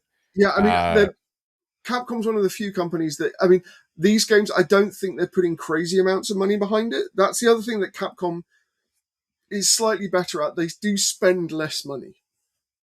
But generally okay, speaking, they are. that's interesting because it doesn't feel like it. Like their games do feel expensive. I mean, But do you know what do you but think the the most reason, recent Resident Evil cost? oh, not very much. So the reason why most modern games are bloody expensive is because the game worlds are so massive, and you have to create all the art assets for that. So things like Final Mhm. Fantasy, the actual, the world map that you wander around, that world is unbelievably expensive to create. It uses an Mm. enormous number of people and an enormous amount of manpower to make it work. Whereas in things like Pragmata, every room is kind of like a small, box basically. And the same thing with Onimusha, like the world size, the environment size for each environment is pretty small and distinct. So that means that the cost for actually making it, even in Monster Hunter, like World and all that lot, everything is kind of compartmentalized. They don't do it where you have like Elden Ring, where you've got an enormous, expansive open world where you can walk around anywhere, and it's all streaming because that's the most expensive type of game to make. Mm. Mhm. By such a large, it's not even funny how expensive that is, because you then have to create all these levels of detail. This is why Unreal Engine is interesting, because the levels of detail are handled automatically, so you only have to create one asset that's high resolution, and then the engine does all the hard work. historically, if you're doing your own engine, you're building all those levels of detail, and that's unbelievably time consuming and expensive. And that's just one aspect of building an open world, because you've got to be able to see where that tree is like 10 miles away. So, I think a lot of why Capcom is, they are still spending a lot, but they're spending less because of how they build and structure their games, basically. Well, So and that's why they're being successful. And it sounds like they're treating their that's people the other well thing is, too. I don't know if, so the moment every single games company, major one, has lost money. So I think Capcom has lost less money, but they've still lost money. Because basically the budgets relative to what they were are insane still, but Capcom is better at kind of compartmentalizing the development. So they're probably less screwed, but everybody's screwed, because like NetEase is pulling out of everything. So not the game I'm about to touch on. yeah. Are you done talking about Yeah. animation for now? So So I'll just segue to one of mine. Now, I'm wary about the Souls games because I'm a traditional action game guy. And I hated that Souls game combat and games sort of have dominated the action space where everyone's chasing this now. But old school traditional, I shouldn't say old school, but what we used to know as action games is starting to come back. And, we've seen it with a few recent offerings, but now two that I'm going to highlight at first that I'm really excited for. One is Tides of Annihilation. And that is funded. It's a Chinese developed game, Eclipse Glow Games, which is out of Chengdu, and it's funded entirely by Tencent. And it's a relatively big team. It's over 100 people.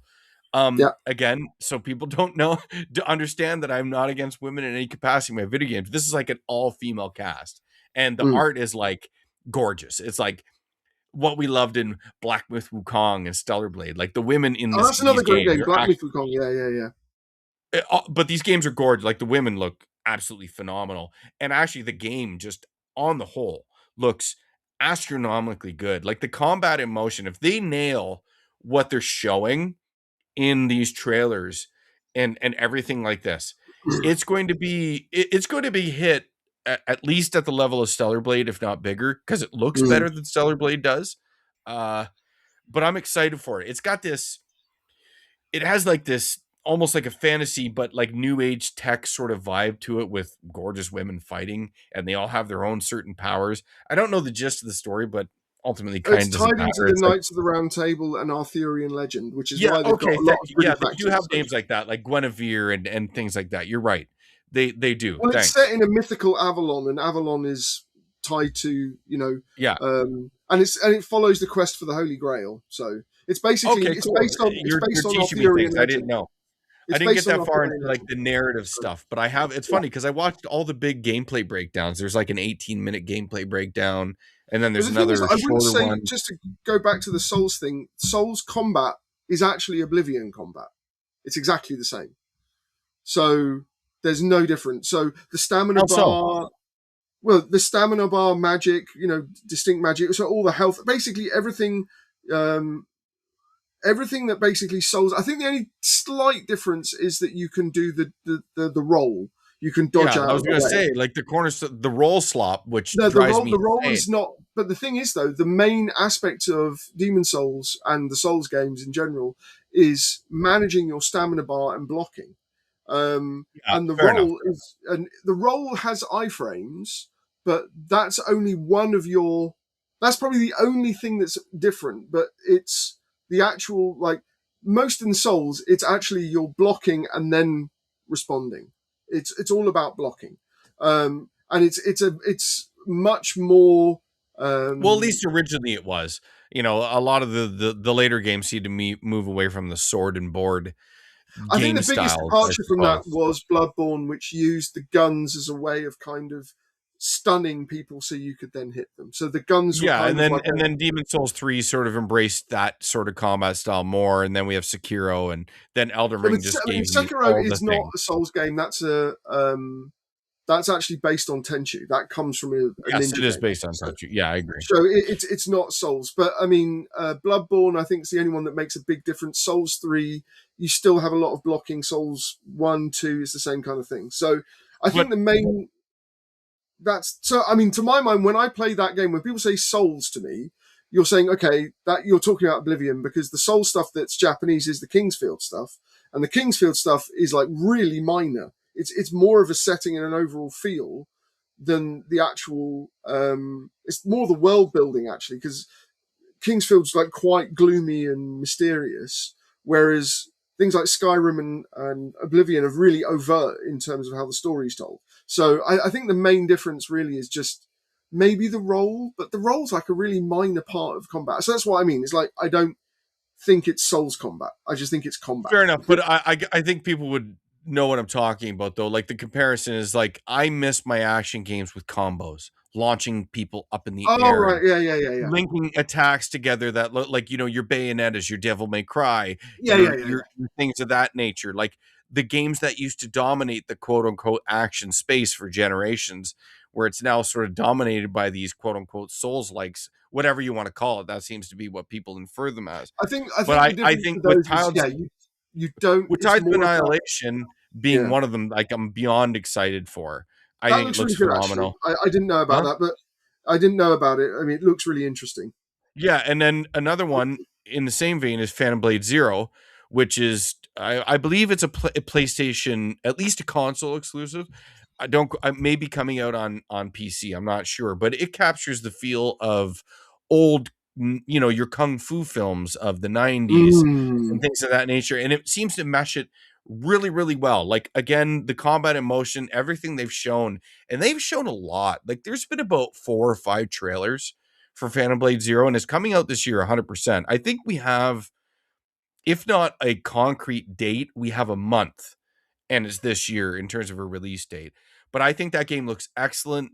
I'm all in, multiple weapons to choose from with their own different styles, but very fluid, like countering, really nice fluid animations that go with these attacks that you can chain, and it's fast. Like it's really fast. And I want these action games back. I like Mm. my action games fast. I want the combat to be snappy, responsive. I want to move quick. I want it to be flashy. Like I want to do awesome shit. That's what I like. And that's why I like these games. You know what I mean? So I'm excited for, I hope these games can do what Stellar Blade did a couple years ago. Because Stellar Blade, it's funny, like I saw the trailers for that game, and I actually don't think the trailers were nearly as good as what the game turned out to be. Personally, I thought the game was better in execution than it was in what they showed, but it was a success insofar that who's the Shift Up? Shift Up is the developer of Stellar Blade, and they're a Korean developer. They have decided for the sequel of Stellar Blade, they're going it alone. They're not taking, you know, PlayStation's exclusive money to be on the platform. They're gonna branch out, so to speak. So they've done extremely well, but I'm hoping Phantom Blade Zero and Tides of Annihilation can have that similar success, because I want to take this genre back, man. Like Souls games can have their shit and all that stuff, but I want my action games back. So I I want think that.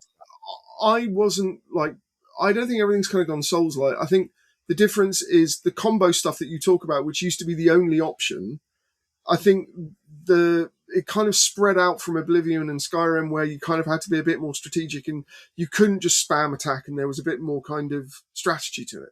So I think I agree that it'd be nice to have more of the really complicated, Bayonetta type games back. But we've had this conversation on this podcast, you, me, and when Eric was here, and you've explained sort of really from a development aspect, and I completely agree with you, is those games are more expensive. Like the responsiveness, the breadth of animation and Yeah, attacks that go into these games, they're much more not as, expensive. Much like more by no expensive. means are you inferring that from games or Souls games, I should say, or Oh, what cheap. we, again, I'm just using that term, ladies and gentlemen. Yeah, I'm just, whatever yeah, you know exactly what I'm talking about, that they move the same. They sort of move at that pace. You roll, you yeah. parry, They've blah got a blah very blah. deliberate pace. Those Yes, games, yes, but they're more deliberate yeah, in how they're presenting. They're not requiring on like snappy things and these intricate animations that blend. It's just not that yeah. type of game. So You that know what I is mean? so it's much more expensive to do those kind of games, which is kind of why they moved away.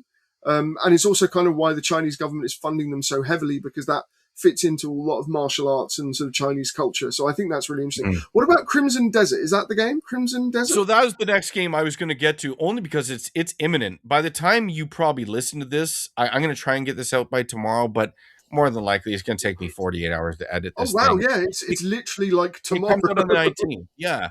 Wow. I think Hasn't this game been in like development for like a million years? yeah, it's a Korean developer. Black Desert Online was their Yeah, previous that's what I game. remember. That's how I remember. And the Black Desert It was Online, MMO. it looked amazing. Is that the game I'm thinking of? Crimson Desert or Black Desert? Black Desert. Yeah, it definitely looks great, and Crimson Desert looks great too. And when Yeah. Crimson Desert was first announced, it had online components, whether it was designed initially Right. as Yeah, a yeah, I remember full-fledged this. Yeah. MMO or it had those leanings. But somewhere along the line, they decided to ditch all of that entirely and just go with a single player, massive open world RPG route. And I mean, we're about to find out whether that was the right choice. I personally, if you ask me before launch, I think it is, because everything they've shown from this game. Now, the big controversy, because gaming Discord always needs some sort of faux outrage to latch onto over the last week, was the fact that of all the footage they've shown, they've never shown base console footage. They didn't show PS5 footage on the base or Xbox Series X footage. Well, only recently they've shown base PS5 footage, and it looks really good. It moves well. Digital Foundry spoke highly of it, but previously they'd already released the spec sheet about where everything was going to be running on these various platforms. But ultimately, yeah, that's put to rest any of those worries that people have. But this game really takes, like, think of The Witcher 3. Think of The Witcher 3. Mm. Now, it's that same type of game, that world, the expansiveness, all the things you can do. But what was the big knock against The Witcher 3? How it played. Most people didn't like the gameplay of the game. I thought it was fine. It could have been a lot better. You know what I mean? It could have been a lot better. And Crimson Desert is how it could be a lot better. If they execute on this, how it looks in videos, they're gonna have a hit on their hand. Now, maybe Crimson Desert isn't written as well as The Witcher 3, which is gonna be hard to do, because The Witcher 3 is one of the best written games ever, with intricate side quests and things that can go all these different ways. But Crimson Desert, from a gameplay standpoint, from what I've seen, is really going to take that fantasy open world that everyone loves, and it looks really epic. Like, more, it almost has like a Musou sort of feel in terms of amount of enemies on screen at times. Now, not like you don't have 50 to 60 enemies on screen, but you might be fighting like 13 to 15 guys, and you're doing like this lightning sidekick from the air and smashing the ground, and everyone goes flying. And then you can pull out all these really cool attacks. Then you can do like a Ninja Gaiden, like 360 fucking suplex down it. Like, it's crazy, the options. Did you play the that new they Ninja show. Gaiden? Did you play the new Ninja Gaiden? No, I didn't get a chance to, but I want to, because I'm a big Platinum Games guy. And I like Ninja Gaiden a lot too. I know they just released a new DLC called The Two Masters. Yeah. It just came out. So I will get to it. I just didn't have any chance. Because one of my best friends worked on that, so I was curious what you thought about it. What did they do on that? Oh, they're an artist, environment artist. So okay. I've heard nothing but really great things about it. But it's also in line of the Tides of Annihilation and your Phantom Blade Zero. I feel like a hypocrite because it's a game I should have bought. I buy all the games. And yeah, I was going to say, because I thought that would be them. like that would be in your wheelhouse. What about Saros? Because I'm kind of weirded out by Housemarque doing like things like Returnal, which was really good, but very different from any of the other games that they'd ever done. And then Saros is like another kind of take on that. Yes. So yeah, moving off Crimson Desert, which will be out by the time you listen to this, and I'll be hopefully playing it. I don't know. I always wait for a patch. But so Housemarque. Housemarque is a studio that I've always loved. They initially made I remember Super Stardust. I love that. Yeah, but even so, your Dead Nations, your multiple, they had multiple, like those arcade, the twin stick shooters type games, but they also did some single player offerings. The name escapes me off the top of my head, but one of their favorites ones one of my favorite ones of theirs came out right around. Do you remember the PS3 outage in like 2014? No, not 2014. Like I think it was like 2011 ish. Remember, PlayStation had to really like all the executives bowed. PSN was down for like a month. Anyway, it was a big deal. Well, they released a game that was like a single player Metroidvania type game with Ikaruga elements. Remember, Ikaruga? Yeah. The shoot, you have your black and your white contrast. You What absorb game blah was blah this blah. that you're talking about? It's by Housemark. What's it Um, called?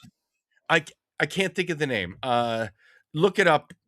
If you look at their stable, you know what? I'll look it up right now. So there's Housemark Vermins, and then there's Outland, Dead Outland. Nation, That's it. Outland. Outland. Outland's the one, and the cover is like a red and blue. Yeah, But yeah, it yeah. sort of had the Ikaruga type gameplay elements, and it's sort of like an underrated game. I loved it. Yeah, I remember this. Bottom This line wasn't is bad. Resogun. Resogun was a launch PS4 game. Yeah. Your traditional, horizontal type shooter. Awesome, awesome, awesome game. But they were having no success. They hit a stagnant point as a studio, and they decided that they're going to have to go big and make this one kick at the can because this isn't paying the bills. And PlayStation bought them, and they came out with Returnal. For me, it's funny because I don't like roguelikes. When I hear that name, I just want to chop my cock off, and Did you I ever don't play want to play it. Matterfall? I bought it with the hope that it was going to be like Outland in terms of the thing. It just didn't grab me as much. But I will be honest, I didn't play it enough to say whether it was great or not. Mm. Bottom line is I purchased every single game that Housemarque's ever made. But did you? So okay, you don't like roguelikes, but did you like Returnal? So yeah, I'm gonna get there because as soon as I saw that they were making Returnal roguelike, I was like, oh no. But so I didn't jump in immediately, but what I saw from the game, I'm like, you know what, I am gonna play this game eventually, and I played it. At first, I was like, I don't know if I like this. The progression elements aren't there in the way that you would like. But before long, I was like, this is the best playing game of the generation. In terms of like an Because I know a actual lot of people really, really, feel, really like rate it. the feel of a video game, like how awesome it feels to move and shoot and just be. They nailed it. Like I That's think what I hear Returnal is from a like lot of a people. Yeah. fucking masterpiece. Now they didn't nail the progression elements. There's some aspects of there, but the feel of the world, some of the soundtrack elements, I think the game is awesome. And before long, like all those elements, and like some people find the game immensely hard. By like hour 3, I honestly, you'd be hard pressed to think that the game is all that hard. You're gonna get it, and you're gonna be like just flying through it, and it's just a blast to play. Play Returnal and the deal. I platinumed Returnal, which was really hard Right. because it had so Yeah, many yeah, yeah. random elements to it. But then I went ahead and 100% of the DLC, the Tower of Orpheus, and that was great too. And the writing's really obtuse, Yeah, but you no, kind of that's feel another thing. Yeah. it's not all that important, but it kind of gives the feeling of it. But it just feels some of the worlds feel immense and they feel strange, and you almost feel like you don't belong there, and So you're what is revisiting the interesting about aftermath. Saros for you? It With takes the relate. Returnal thing, and I think they're addressing the elements that Returnal just sort of missed on. It doesn't. I don't know if it's a roguelike though. That's one thing I'm gonna have to figure out. But the progression elements are more sticky in Saros, from what I understand. They're adding a couple different, like a shield technology that you can absorb. It's almost like they took that element from Resogun. If you played Resogun, one of their games, like you had a shield that you could zip through and absorb, and that was a whole tactic based on this Yeah, no, bar. I And played Resogun. I thought it was quite good, but it seems like they're implementing that in Saros along with the things that worked in Returnal. Uh, and yeah, I mean, I don't know. It looks great, and it's going to play like Returnal, and there's a bit more story in there. So stick your progression elements and more story, and just giving me more of that. I'm in day one, and I just think Housemarques are masters of what they do. I really do. So yeah, like honestly, if you're not buying Saros, and on day one or in and around there. Do you even really like video games? Like, I don't know. The thing is, I didn't really get into Returnal, even though I know a lot of friends really, really rate it very highly. So Well, it's they're just one of right. those They things. have great taste. Yeah, no. I mean, I may get into it at one point, but it's not. So I'm quite like I tend to play everything, but there are very few things that I genuinely enjoy personally. But I can objectively look at something and say that's very well made and that's very good. So when I Yeah. review a game, it's always not necessarily what I personally feel. It's normally like, is this actually well made? Is it a good game, or is it too clinical? Is it, I try and be quite objective there. But if it's a personal thing, like I'm playing for in my own free time, then I tend to pick things that I want to play rather than what people recommend me. So Yeah, like again, Returnal was one of those games that really moved me out of my comfort zone. It's not roguelite is not a thing I like. I don't mind Shooters that. I mean, it's like it's a very old idea. So I think more of what it is I like to see a developer's curated vision for a game. And when it's random, I feel like I'm just getting this hodgepodge of elements that are not like a sole vision. But it didn't work like I didn't feel like that with the game. I felt like it was just ancillary almost. And everything sort of was cohesive in these different levels that it gave me. So yeah, I was able to forget that part of it, and I loved playing the game. So yeah, play Ceros. I'm super hyped for it. And then there's you said you're into Adventures of Elliot, the yeah, Millennium Tales, which I'm is very curious Square about Enix that. offering. Because that looks like a new kind of HD 2D kind of thing. Yeah. I And think what that's is pretty that? much it. That reminds me of a PS1 Square game, uh, Muramasa. What is it? Hold on, I got to look this up right now. Oh, It came out around the. Say it. Are you talking about Oberon Muramasa? It's a Square game. The PS1 era came out around the time of Parasite Eve releases. PS1. Yeah, so Muramasa's not. That's a different game entirely. So Shit. I can see the main character. He's got purple hair. It's sort of scrolling like that. Sorry, people, bear with me here. I can see it here. Hold on. There it is. Musashi, Brave Fencer Musashi. oh yeah. Brave Fencer. Yeah. It reminds me of Brave Fencer Musashi in a way. This game, just how it scrolls, or an ease game.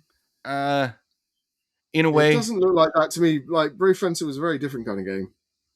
Different, yeah, but like you're sort of I don't see that at all. Down, but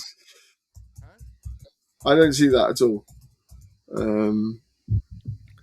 Was it? But it's your action RPG. You're following your character around. It looks like you're not going to have a party. It's just sort of your character. Am I right on that? I think yes, maybe.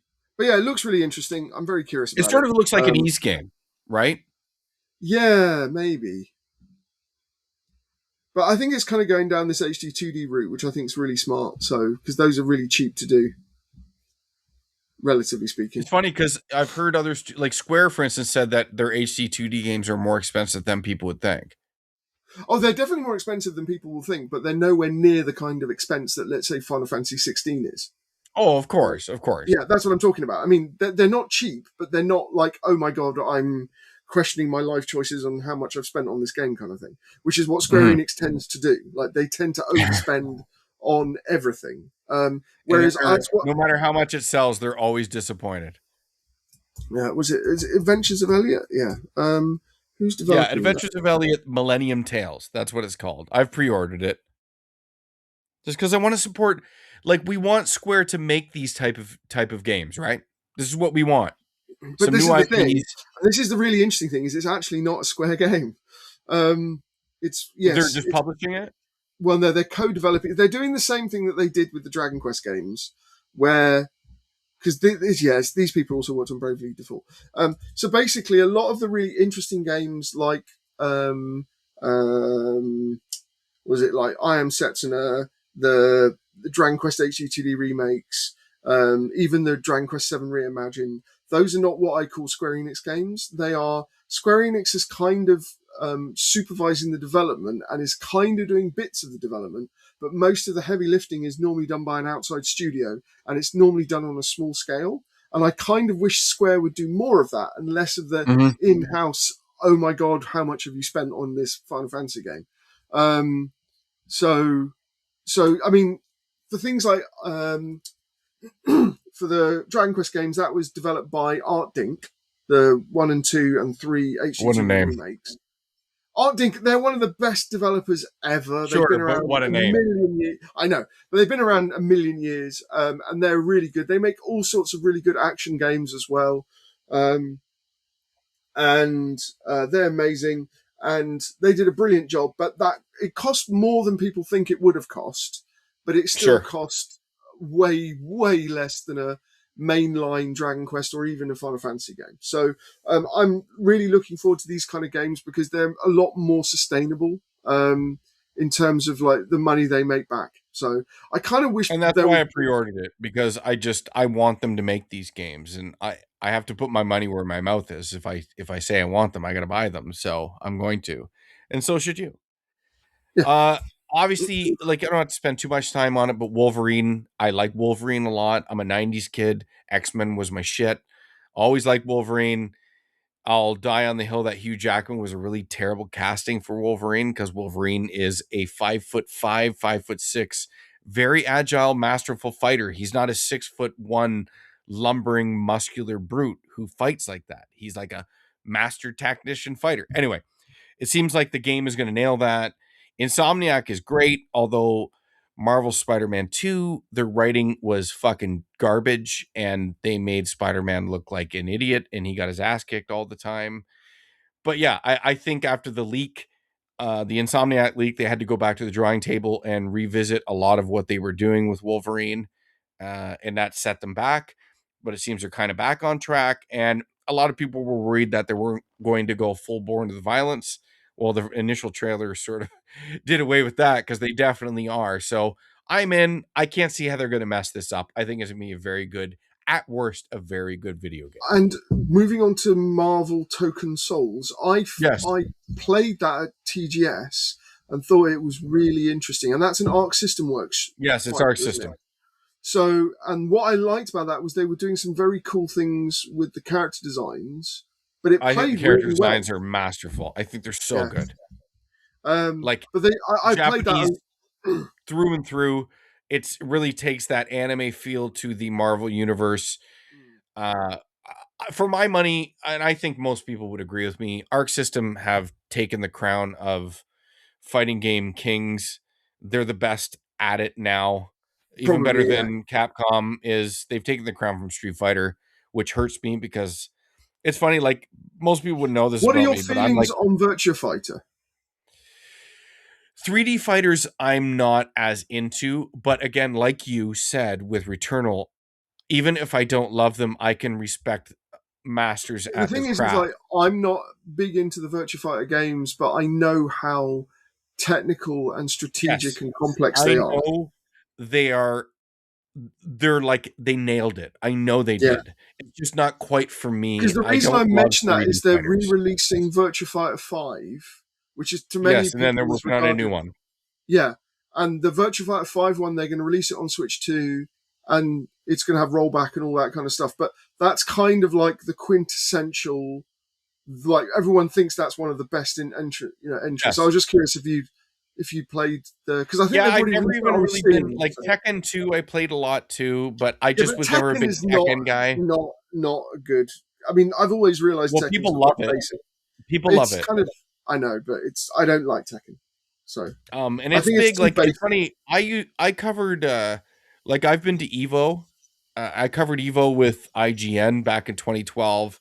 I've always been a massive fighting game guy. I love fighting games. It's just now I don't have the time for them because I'm very competitive and I don't like sucking at things, and I don't have Right. the time to actually put into being good at them, so I don't really play them anymore.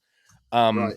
but They Marvel are Token, funny expensive. thing, Yeah. it seems to take a place of what we loved about Marvel versus Capcom.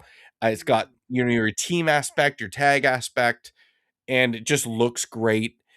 Yeah. No, I don't know. it played really well. I really liked it. So.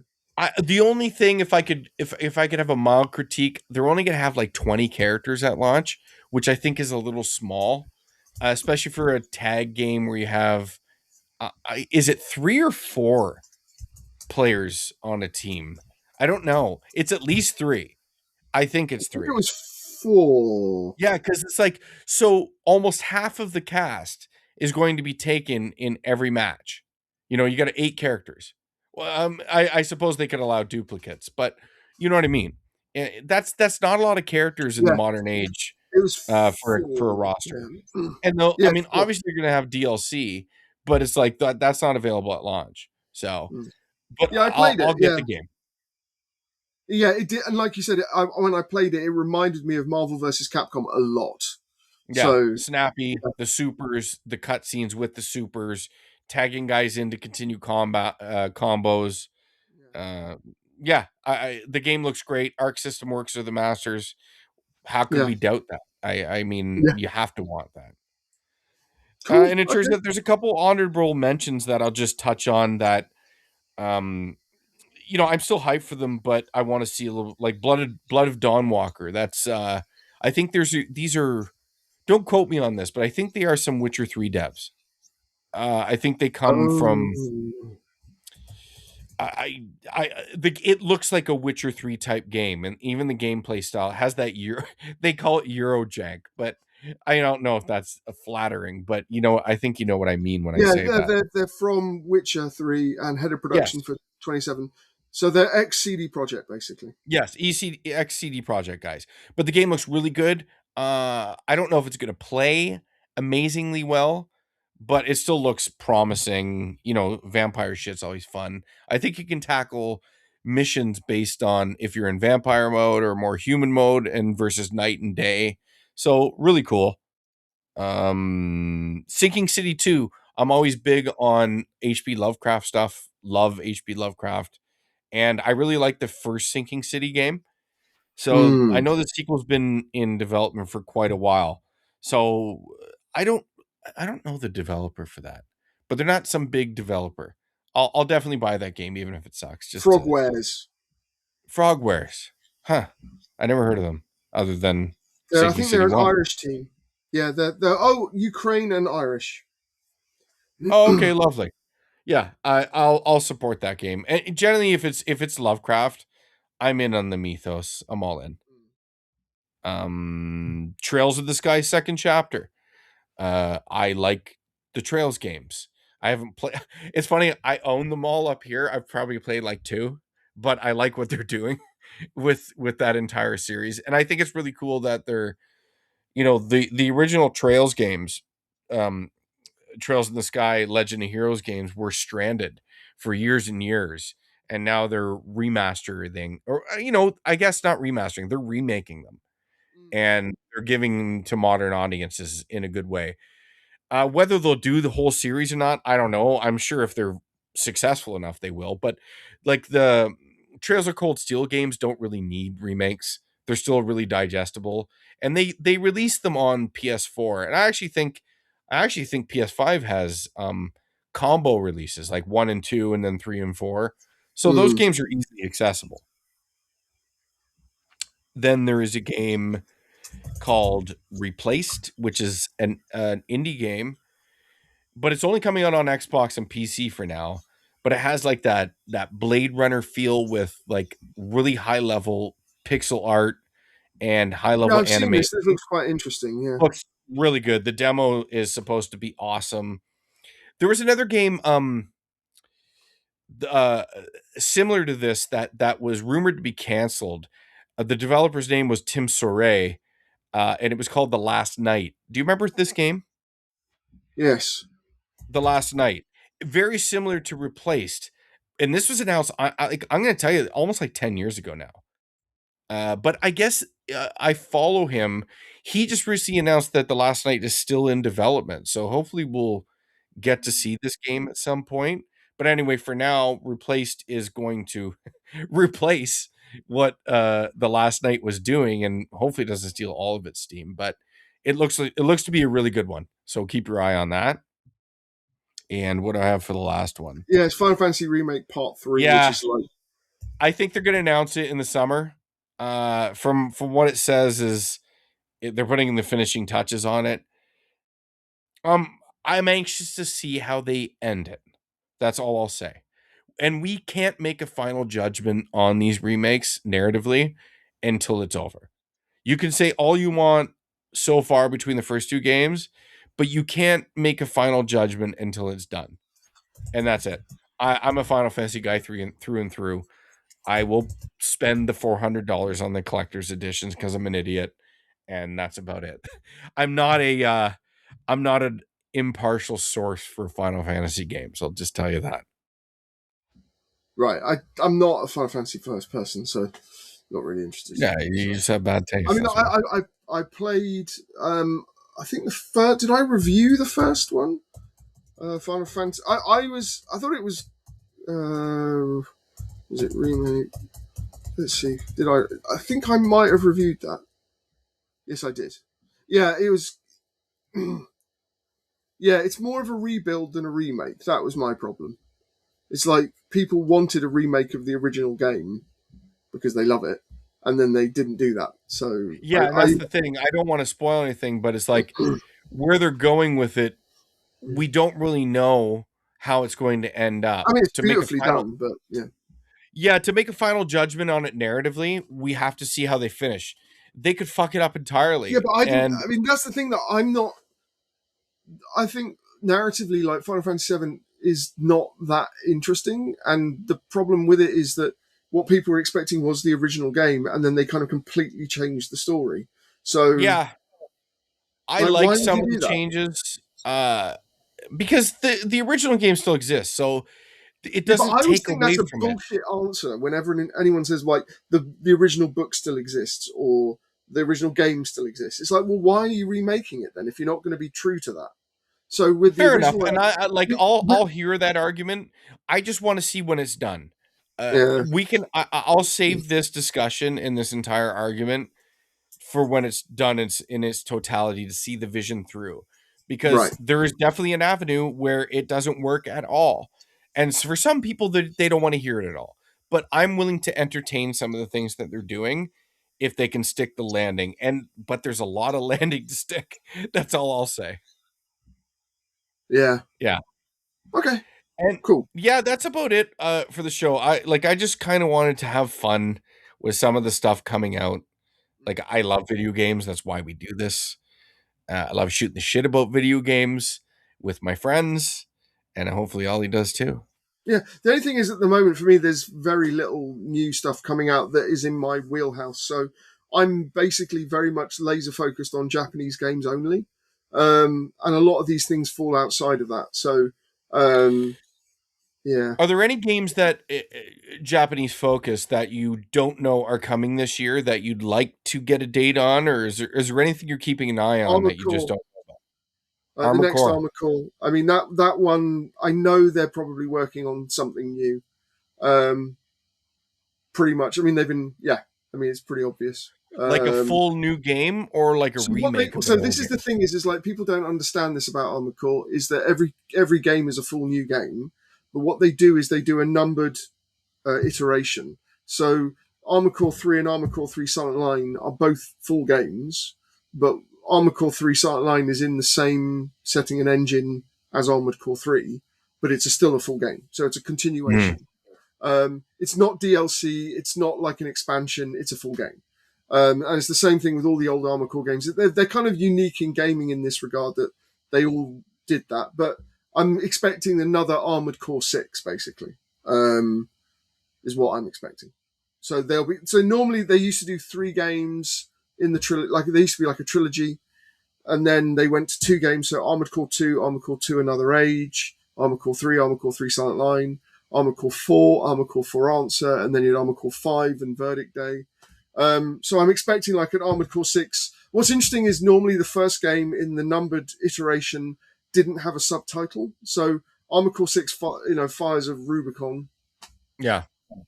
is a bit strange, but I'm expecting another Armored Core 6, basically. That'll be interesting. I'm curious about the new Virtua Fighter just because that's a really big franchise that's kind of died off. Whatever they're planning for the big Zelda anniversary, which everyone seems to think it's going to be a remake of Ocarina of Time. Wow. I'll be there for that. I don't know if I'm really interested in that. I mean, because they already did it on 3DS, and that was an amazing remake. So I don't want to play it on 3DS. I don't know. I mean, I'd like a new Zelda game, to be honest. Yeah, but my fear is there's just going to be more Tears of the Kingdom, and I don't want that. I kind of feel that the next Zelda game, I'm hoping it won't be open world. Yeah. So, because that would be interesting. And I'm interested in whatever they're doing with the next Metroid Prime game, because that's clearly part of a trilogy, the new one. So I'm curious to see what they do for that. I mean, there's loads of stuff that I want to play. It's just there's nothing that's been announced, basically. Mm-hmm. So, like, I'm always keeping an eye out for new things. Like the next Dragon Quest game, I'm curious about that.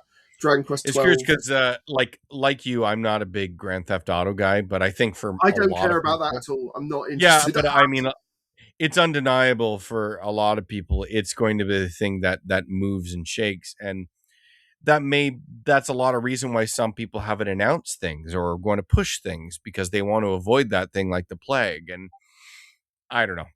Again, I grew up with Grand Theft Auto. I liked it a lot, but I feel like I played them so much. I don't really need more of that.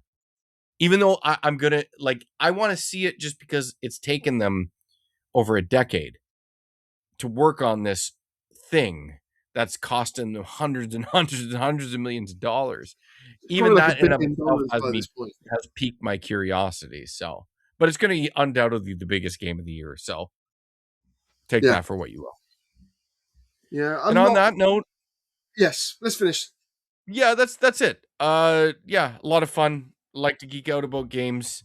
Take a hiatus from the doom and gloom that can chase us and outrage to outrage story. But yeah, next week or in 2 weeks, who knows? We're not on like a set schedule here, are we? We'll just kind of so next week I'm away, so it'll probably be half the week after. I'm sorry about that. No, that's fine. I don't plan on doing this every single week, but I just when we can, every other week's fine. We're gonna have fun with it. There's enough to talk about every 2 weeks. I think every week might be. I mean, there's a lot happening quite quickly. So yeah. Yes, it seems like there's new stuff all the time. And yeah, I redid our thumbnail. If you see that, I'm gonna have to change it a bit because my wife says it says Jason Barter and Ollie Rose. It kind of reads funny. So or Jason Ollie and Rose Barter. And now she has me looking at it funny. So I'll sort of mess with that thing to make it more legible. Okay. But anyway, thanks for sticking with us, guys. We're going to see if we can get Eric back on one of these things. Live service stuff is big. I have no experience with it. He does. Maybe he can talk about that shit. Anyway, Ollie. Cool. Take care. Peace. Bye. Love you.